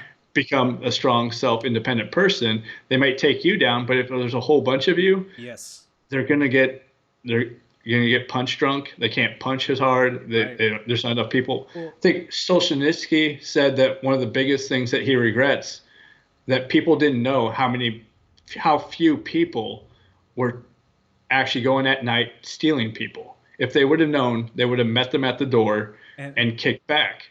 yeah. But they didn't Oh, know. interesting. Oh, you're They saying didn't know. Solzhenitsyn? Yeah, Solzhenitsyn. I'm Yeah. sorry. No, you're good. I just want to make sure we're talking because there's Yeah. actually another guy by a similar name too. I think. Okay. Yeah. No, the guy that wrote the Archipelago, Gulag Archipelago. Yeah. Yeah. So, and he said, if we would have just stood our ground, so if you have enough people just standing the ground a few times, there's always going to be the tip of the spear that Right. gets somebody. Right. But if there's enough other strong people, then they can't go on. I Like, think you know like the question number 5 I asked, what's one simple lesson? I think that applies. Another one is the like you said, exactly what Solzhenitsyn said. When you realize the fear that is there and understanding how small the man is behind the boogeyman. Yep. It's a lot easier to find that willpower to stand up. Yep. And that's what one of the things the Germans say. Another thing that Nietzsche said about the Nazis, just to take a best step back, what we were talking about, is he said that he believes the most how did he phrase it? He said the most important thing Hitler did from a political perspective was he summoned the power of Odin out of the German people. Is he was able to take something culturally and just bring the most out of people. He was able to find an energy that he tapped into. It wasn't his energy. He borrowed it. He was able to find that, you talk about nationalism, it transcends nationalism. Nationalism is nothing when you can go to the spiritual and ethnic roots of people. And that's what they did. And when you look at it from that perspective, that's when you can get your one person to stand. You get your Tiananmen Square situations where all it takes is one person to resist. And it's funny that the left likes to be these people who are the resistors. It's like sometimes they're not. Resistance is not an inherently left or right wing thing. No. That's why you need that other access in the spectrum. Yep. And no, exactly. I was going to go. So there's this other pattern that I've been taught recently, and it's about the caste system in India. Yeah, there's interesting stuff. There's 5 groups, but really just focus on 4: the people, the warrior king, the thinkers, and then the merchants. Yeah. There's it's a pattern in life that they go through: the people to the warrior king to the thinker to the merchant, then back to the people. So at that time when Germany and Hitler was taking over, the people were beat up. Yes. The economy blew up because they had to pay so much money back to the other. Yep. So everybody was starving, everybody was angry, so they needed a warrior leader, and Hitler was that guy that stepped up and said, I will take care of this. I will be the warrior guy. And everybody is like, thank you. Yeah, we need it. Yeah. We need it. It was that cycle. So well, and it brings up actually a current event. There was a joke on not SNL. It was one of the late night comedy things. They're like, I think it was Ricky Gervais, actually, of all people. They're like, would you kill baby Hitler? It was like a recurring question. And he said, I would not kill baby Hitler. And everyone was like, oh, he wouldn't kill baby Hitler. It's like you said, stepping up and being the warrior. If you kill baby Hitler, so the name of Hitler changes. And then now it's Siegfried, whatever. It's like, who the cares? Yeah, it was his other guy. When you understand history, when you understand systems, when you understand the way humans work, you look at us from an anthropological standpoint, which I love to do. When you look at it from that was bound to happen. Someone was going to step up, or someone wasn't. Someone did, and his name ended up having to be Adolf Hitler. Yeah, and it always seems like when it goes from that phase to the people and then to the warrior king, that's when it all goes bad. That's Lenin was the red and white armies fighting each other. Yeah. The people stood up. They wanted to tear down the kingdom and have their own government. And Lenin goes, okay, I'll be your king, and I'll go do it. And then afterwards, he just ravaged the country. Yeah. Same thing with Hitler. Same thing with Mao, because there was Mao versus Shanghai Shek versus the Japanese. Yep. And Mao came in. It's like, I will take over. And then boom. It's kind of happening now that's where we're going to. That's why Bernie Sanders is becoming more popular, because we're moving from that phase where the banks and all that stuff did so much. We're moving from the merchant back to the people. And that's why Bernie Sanders, Andrew Yang, even Donald Trump, he's kind of they're definitely populists. Yes. So what's going to happen is, what kind of leader are we going to get through this next phase? Because the people are asking for help. Because Bernie Sanders is a pushover and his ideas suck. He wants to use the same people that made the world bad, but he doesn't see it that way. Yeah. So I mean, that's where we're at. He wants to use a broken system to fix a broken system. Yeah, it's like the water's full of lead. Everybody's dying. But to hydrate them, let's just give them more water. I was about to say something. Let's just give them more water. Yeah. Oh yeah. It's killing everyone, but let's make sure they have plenty of it. Yeah. Everybody's getting typhoid. Why? Oh, it's in the well. So let's keep feeding people typhoid. But people are dying. We need to get them water. It's like, it's understanding that every now and then. You said Thomas Jefferson mentioned it. Sometimes you have to look at the whole picture and say, maybe sometimes we need to just take down the well and build a new well, and it's gonna Yep. suck. It's cracking eggs to make an omelet. No No, one wants to do it, no, but but there are people that want to do it. there are, It's and they're not the bureaucratic types. no. Eventually, they'll take over. It's your why people. Yep. It's yeah, exactly. I mean, right now, what did Uber took over the taxi cab medallion Right. Ponzi scheme. Right. That's what we need to do as Yes. people is just go, we don't take on the whole thing. It's like, okay, let's take on the Markets. why can't I drive somebody somewhere? Why do I have to pay $1 million to drive somewhere in New York City? They figured that out. Bitcoin, hopefully they'll get their act together, and then we don't have to worry about money. But it's all these little things. Airbnb, now we don't have to worry about all the regulations on it's rental hotels. Yeah, hotel rentals and stuff. Yep. So as technology advances, hopefully the thing is, as they take it over, I mean, just look at Twitter. Like Twitter became this massive thing. Yeah. But when you listen to that one on when Jack went to Joe Rogan with this lawyer, Priya Chopra or whatever. I forget. She just cares about the system. She doesn't care about Jack's. It was actually, to me, it was insanely how robotically preservationist she was. Like I don't know who she is as a person, but in that moment, she embodied exactly what she needed to say. Like she was the bureaucrat. I watched it. Jack, Jack was the entrepreneur. Pulse, check her temperature, check her pulse. Is she alive? Is she good? Yeah. No, Jack was the entrepreneur. He wanted to bring a system in which people could talk. And then now people like her has taken over the system, and he has no control of it anymore. And that's what everybody keeps saying. It's like, well, my favorite thing is people adding Jack Dorsey. They're like, "Hey, Jack, fix this." I'm just like, idiot. Yeah. All right. Like, if I ever do that unironically, please. Oh no, it's comment all ironic. Yeah. Well, if I ever unironically do that, you have my permission to tell me to delete my account. How about that? Because like, I'm going to do it anyways. Oh, there you go. I don't need your permission. There you go. You just don't have to listen to me. That's fair too. I mean, the fact that you even understand that concept means you understand how to do Twitter. Yep. It's such a game that people understand. I was telling Chris yesterday that my goal for 2020 is to be more over the top, more trolly, because it goes back to what we were saying earlier about the not giving people the first response, giving them the second response. Is when people are signaling what they want you to hear, why would you provide that to them? In my mind, because it's easier to be part of the group.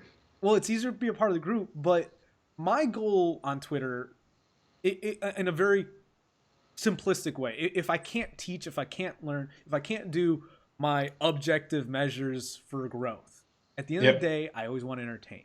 If there's a subject I don't know much about, entertain. If there's a subject I'm bored of, entertain.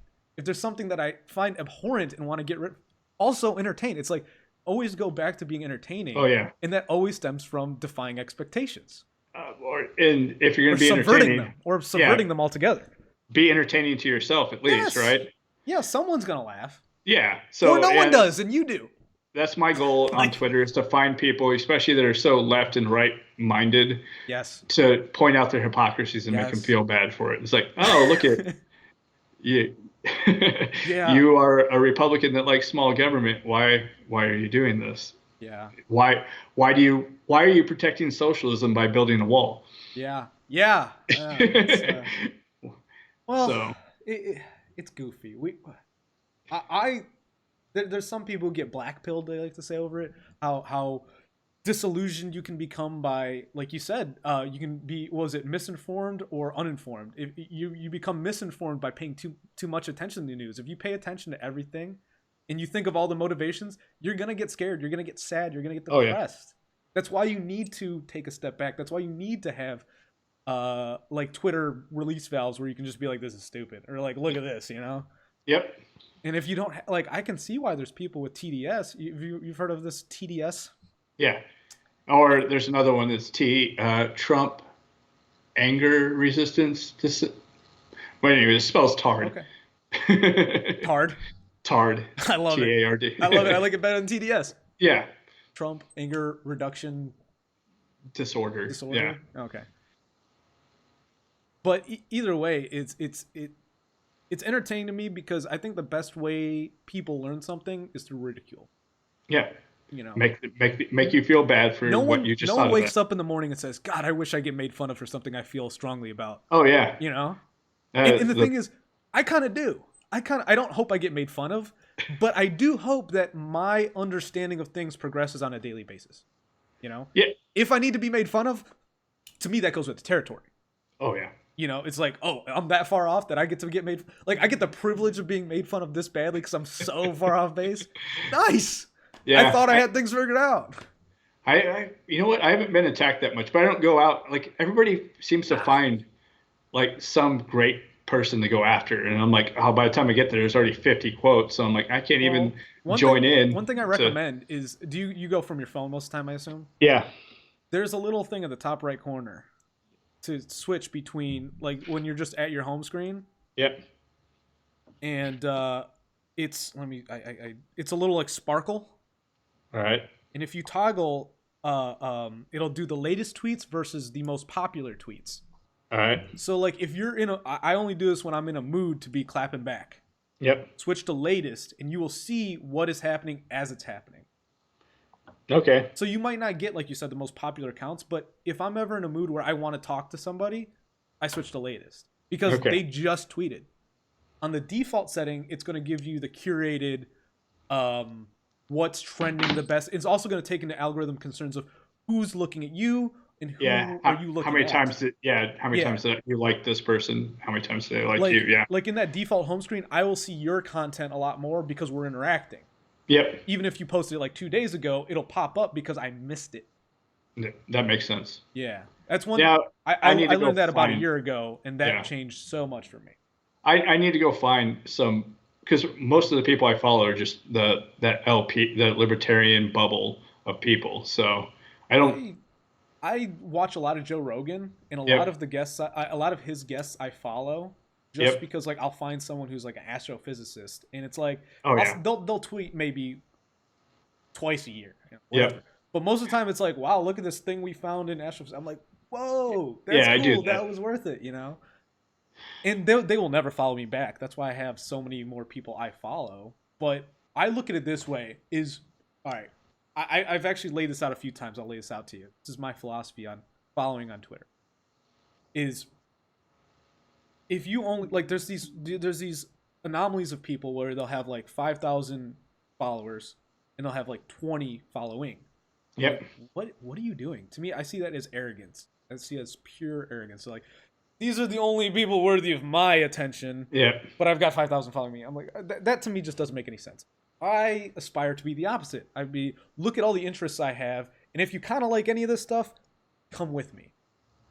But for me, because that's my mentality, whenever I'm vetting someone to follow, essentially someone to be a part of my mental headspace, I look at who they follow as well. And like I said, with that first person, if you're only following 20 people, if those 20 people are very good, you know, Elon Musk, the people who are pretty universally agreed are at least entertaining and influential on Twitter.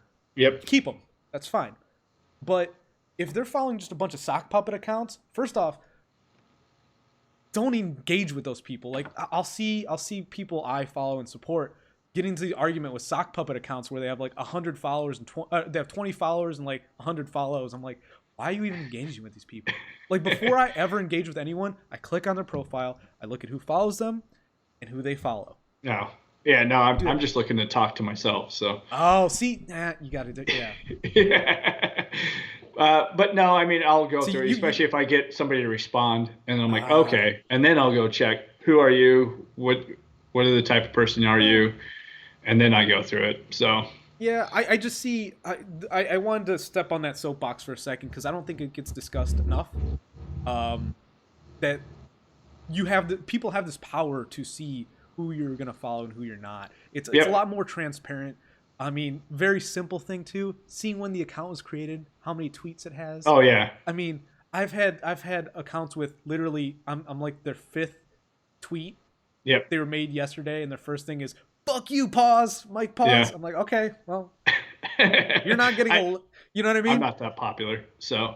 Well, I'm I not don't. that. Dude, The only time that I last see year that I is had like, 100 followers. yeah, It's just a methodical thing to yeah, grow, but it's been growing, but it seems like, I mean, I see those accounts. They'll come in. They're that's usually it. like sex bots and stuff like that. It's Stuff like, like that. okay, you were created this month. Block. Right. I, so yeah, I see that. And I don't even block them. They can keep following me. They can inflate my numbers. I don't care. I'm not gonna. That's the way I look at it. I'm not gonna follow you back. I mean, yeah, you know what's actually the most I get marketing all the time. yep, Like my follower count is very liquid because I get all these people trying to get follow backs. Like if they're in an adjacent a hobby of mine, like they'll yep, be like, we can get you up to 1,000 followers in the gaming sphere, and they'll follow me for like a week, yep. and then they won't get a follow back, and then they'll unfollow me. Huh, okay. I don't really pay attention to the follower following Well, count I gotta that say, to much. me, I'm a, you know, I'm 27. I'm gonna be living with social media for a good portion of my life, and I like Yep. to just understand the way it works. There's you know the way like I wrestled. That was my main sport growing up, and Hmm. there's you know even if there's certain moves I don't do in wrestling, I like to know them because someone else is going to use them. And Yep. it's the same concept to me. Like there's a tactical element to using Yeah. social media properly, and like you can see certain people do a thing and you're like, I know not to do that. You know what I mean? It doesn't make it right or wrong. It's just like that's not part of the principles you set for yourself. No, and yeah. So I'm Like you're trying not to going to see get me saying I more. feel sad today. Oh hell no. I hope not, If because if that's it is, I'm really heartbroken. But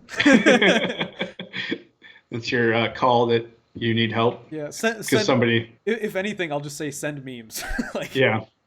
like But even then, yeah. I mean, I'm not on here to be like emotionally attached. It's here to talk to people and mm, see the news for me and mm-hmm, see what people are talking about, what's trending. mm-hmm. Because there's always people that it's just this giant wealth of like, oh, this news is happening. Why don't you pay attention to it? And I like the one guy that was the police were red flagging the guy about a month ago, 2 months Oh, ago. you're talking red flag gun laws. Yeah. Yeah, yeah, yeah, Well, some in New York, one of the guys, Whiskey Rebellion, was talking about it. yeah, yeah, Yeah, it was like, and so everybody was following it. They had people on the ground. They were doing videos like, oh, this is cool. yeah. So I just kind of watched it like theater, eating popcorn, hoping that nothing bad happened to Right. anybody. Well, and it's Uh, important to watch that kind of stuff because if it yep. does, it's No, it to needs to me, disseminate. it's news content. It's talking about ideas, Yeah. and that's it. I mean, it's not looking for love or anything like that. I mean, I It's will say not this: I am Facebook. openly looking for community. I'm openly every day. I'm Yes. looking to try to add a few subscribers on YouTube, followers on Twitter. But I don't know. When I was actually smaller in account, I was a lot more like tyrannical. I was like, I need followers. Now it's just like I see it more as an enrich. It's like meeting someone on the street around here. It's like I made a new acquaintance. You know what I mean? And Yep. I look into every new follower or person I follow as someone that can enrich my timeline. You know, it's like, what can you add versus what I had yesterday? Yep. And there's certain people I'm like, wow, I wish I would have followed them so much sooner. And then other ones I'm like, damn, you look good, but Yeah. you got nothing going on. You're causing more drama. Well, it's not even the more drama. It's one of the things I unfollow people for all the time is like I will find the dumbest things. Like if you spell stuff wrong consistently, I'll Yeah. just unfollow you. Like you might be ideologically right next to me, but if I you know if I'm having a stressful day and I'm going down and you I don't know. No, I get it. I have I'm pet like peeves. Mine's parking. If people can't park right, I just want to parking. Oh, rip their car in half and ride it and make them feel stupid. It's like, especially down here, there's big trucks and they can't get the right angle. I just want to find the guy and go, "What's the matter? You're not man enough to drive. You can't handle your vehicle." You know what's funny? One of my good friends who actually just texted me now. One of his favorite things to do. It's very similar to parking. He's big with rubbish litter, Yep. and if it's funny that he does this. But if he watches someone litter, he will sprint over to the litter, pick it up, tap them on the shoulder, and hand it back to him. It reminds me of that the parking. Well, when you talk about parking, but Yeah. it's getting that instant karma. Yeah, it's like, hey, no, don't do that, Right. idiot. Now feel bad for what you just did. No, Right. there was a video of a guy on a motorcycle, and when people would throw trash out the car, he would pick up the trash and then catch up to them and throw it back into their window. Oh yeah, That was, I saw a video of that. yeah, it's just hilarious. And watching one guy who dropped like half a milkshake get thrown back at him, it's Yeah, like, you deserve that, asshole. yeah. It just goes back to us saying there's a way things need to be done, Yep. and there's four groups of people. I think really that I'm glad we were able to really get into detail about uh, um, Purnell's law, Purnell's iron law. What was it? Yep. Purnell's Or iron law. just Perfect. iron law of bureaucracy. It Iron law doesn't- of bureaucracy. I like that. Like Parnell did, I guess he was a writer, but I have no idea what he wrote. So No, I he mean, as a person doesn't really exist anymore. It's just yeah. his law. Well, So he that's the thing is he's been immortalized in his law, you know. yeah. As long as people keep talking about it. Yep. But I mean, that's why I want to take a step back. Is there, you know, you mentioned that was one of the things you wanted to bring up while you're on my show. Is there, you know, did we hit kind of all the points you wanted to talk about it, or? Yeah, I just wanted to. It's a new dimension of thinking about stuff. Oh, I love it. It's not just left and right, because that's my fun, is to go, what's the matter? You can only think in one dimension. Especially when they go after libertarians, it's like, oh, libertarians, they're just leftists who like open borders, and then the leftists will go, even libertarians love taxes, cops, military, and it's just like, no, you guys can't think beyond this one little spectrum, It this just one goes to dimensional show line. that those partisan people only like talking to dumb libertarians. Yeah, well, it's not even talking to they're only within their own group. They have no Oh, idea yeah. that this other dimension exists. Yeah. And that's why you get two dimensions. And that's what I was saying with the Briggs-Myers thing. You got four dimensions. Yeah. So Well, and talking when you about look at stuff that, in left and right, it's 16 when you break it 16. down. Yeah, and Jordan Peterson talks about the big five. So big Right. five means there's 32 different types of Right, personalities. right. There. How are we just on one spectrum, two groups when it comes to politics? We're not. So we need a left and right. We need a authority versus liberty. And then the third one that I want to add to the discussion is this bureaucracy versus entrepreneur. I can get behind that wholeheartedly. And what's funny, I have to find it in my phone. I think I have it in archive somewhere. But someone shared with me a similar dichotomy. I don't know if it was entrepreneur versus bureaucrat, but they provided a third. It was, you know, when you look at that, we were talking about that plane, that Yeah. axis. They like took three different planes and stacked them on each other, Yep. similar to yours. Yes, it's third dimensional, but I almost want to say fourth dimensional because you're making new planes. Yep. But it's that same concept. There needs to be more axes of dichotomy here than simply just, Yeah. Because the main issue is when you get down to the core is I don't think most people just across the population can even properly specify the differences between the left and the right, much less yeah. I would say authoritarian and libertarian might be easier to explain, Yep. right, for most people, but they don't even consider it. No, it's not even part of their spectrum, because it's just, what can my group be in charge of? No, we don't want your group to be in charge of that. We want my group to be in charge of this. Right. So, yeah. So and like that's you said, why when you get overly bureaucratic, it becomes just a power game. It's, well, I don't want your group anywhere near anything. You guys can't have control of everything. You don't want control of everything, because if you spread yourself too thin, you can't even win. You can't even achieve your desired results. So. Yep. Well, personally, I'm tired. We've gone. Yep. How long? About 2 hours. So 2 hours. Quite not too bad. The final thing I always like to offer, is there anything you'd like to plug or promote? Any charities? Any awareness No. you'd like to while you have your soapbox? Not that cool yet. No? Maybe one day. No Yeah. no SoundCloud mixtape coming out. No. Well, I mailed those out 20 years ago. So. Oh, okay. Well, maybe you need to get that up on SoundCloud. The tape cassettes. I should probably go find one and see if I could rebuild my playlist, right? Yeah. Get that on digital, so you got someone to promote. Because there's the meme of whenever you have a viral tweet, you have to have a SoundCloud link to promote. Have you seen that? No. That's totally a meme. Okay. Anyone under 25. Actually, it might be dying out now because it's been around long enough. Where like if their tweet goes viral, you always see the next comment down. It's like, I didn't expect this to go viral, so check out my. Blah, blah, blah, Oh blah. yeah, I do see that, and it's like, oh, yeah. That's where it comes from. Okay. But I will have your hashtag in the video. Um, Final thoughts? Nope, I'm good. All right, man. Pleasure having All you right. on. Thanks, Michael. Take it easy.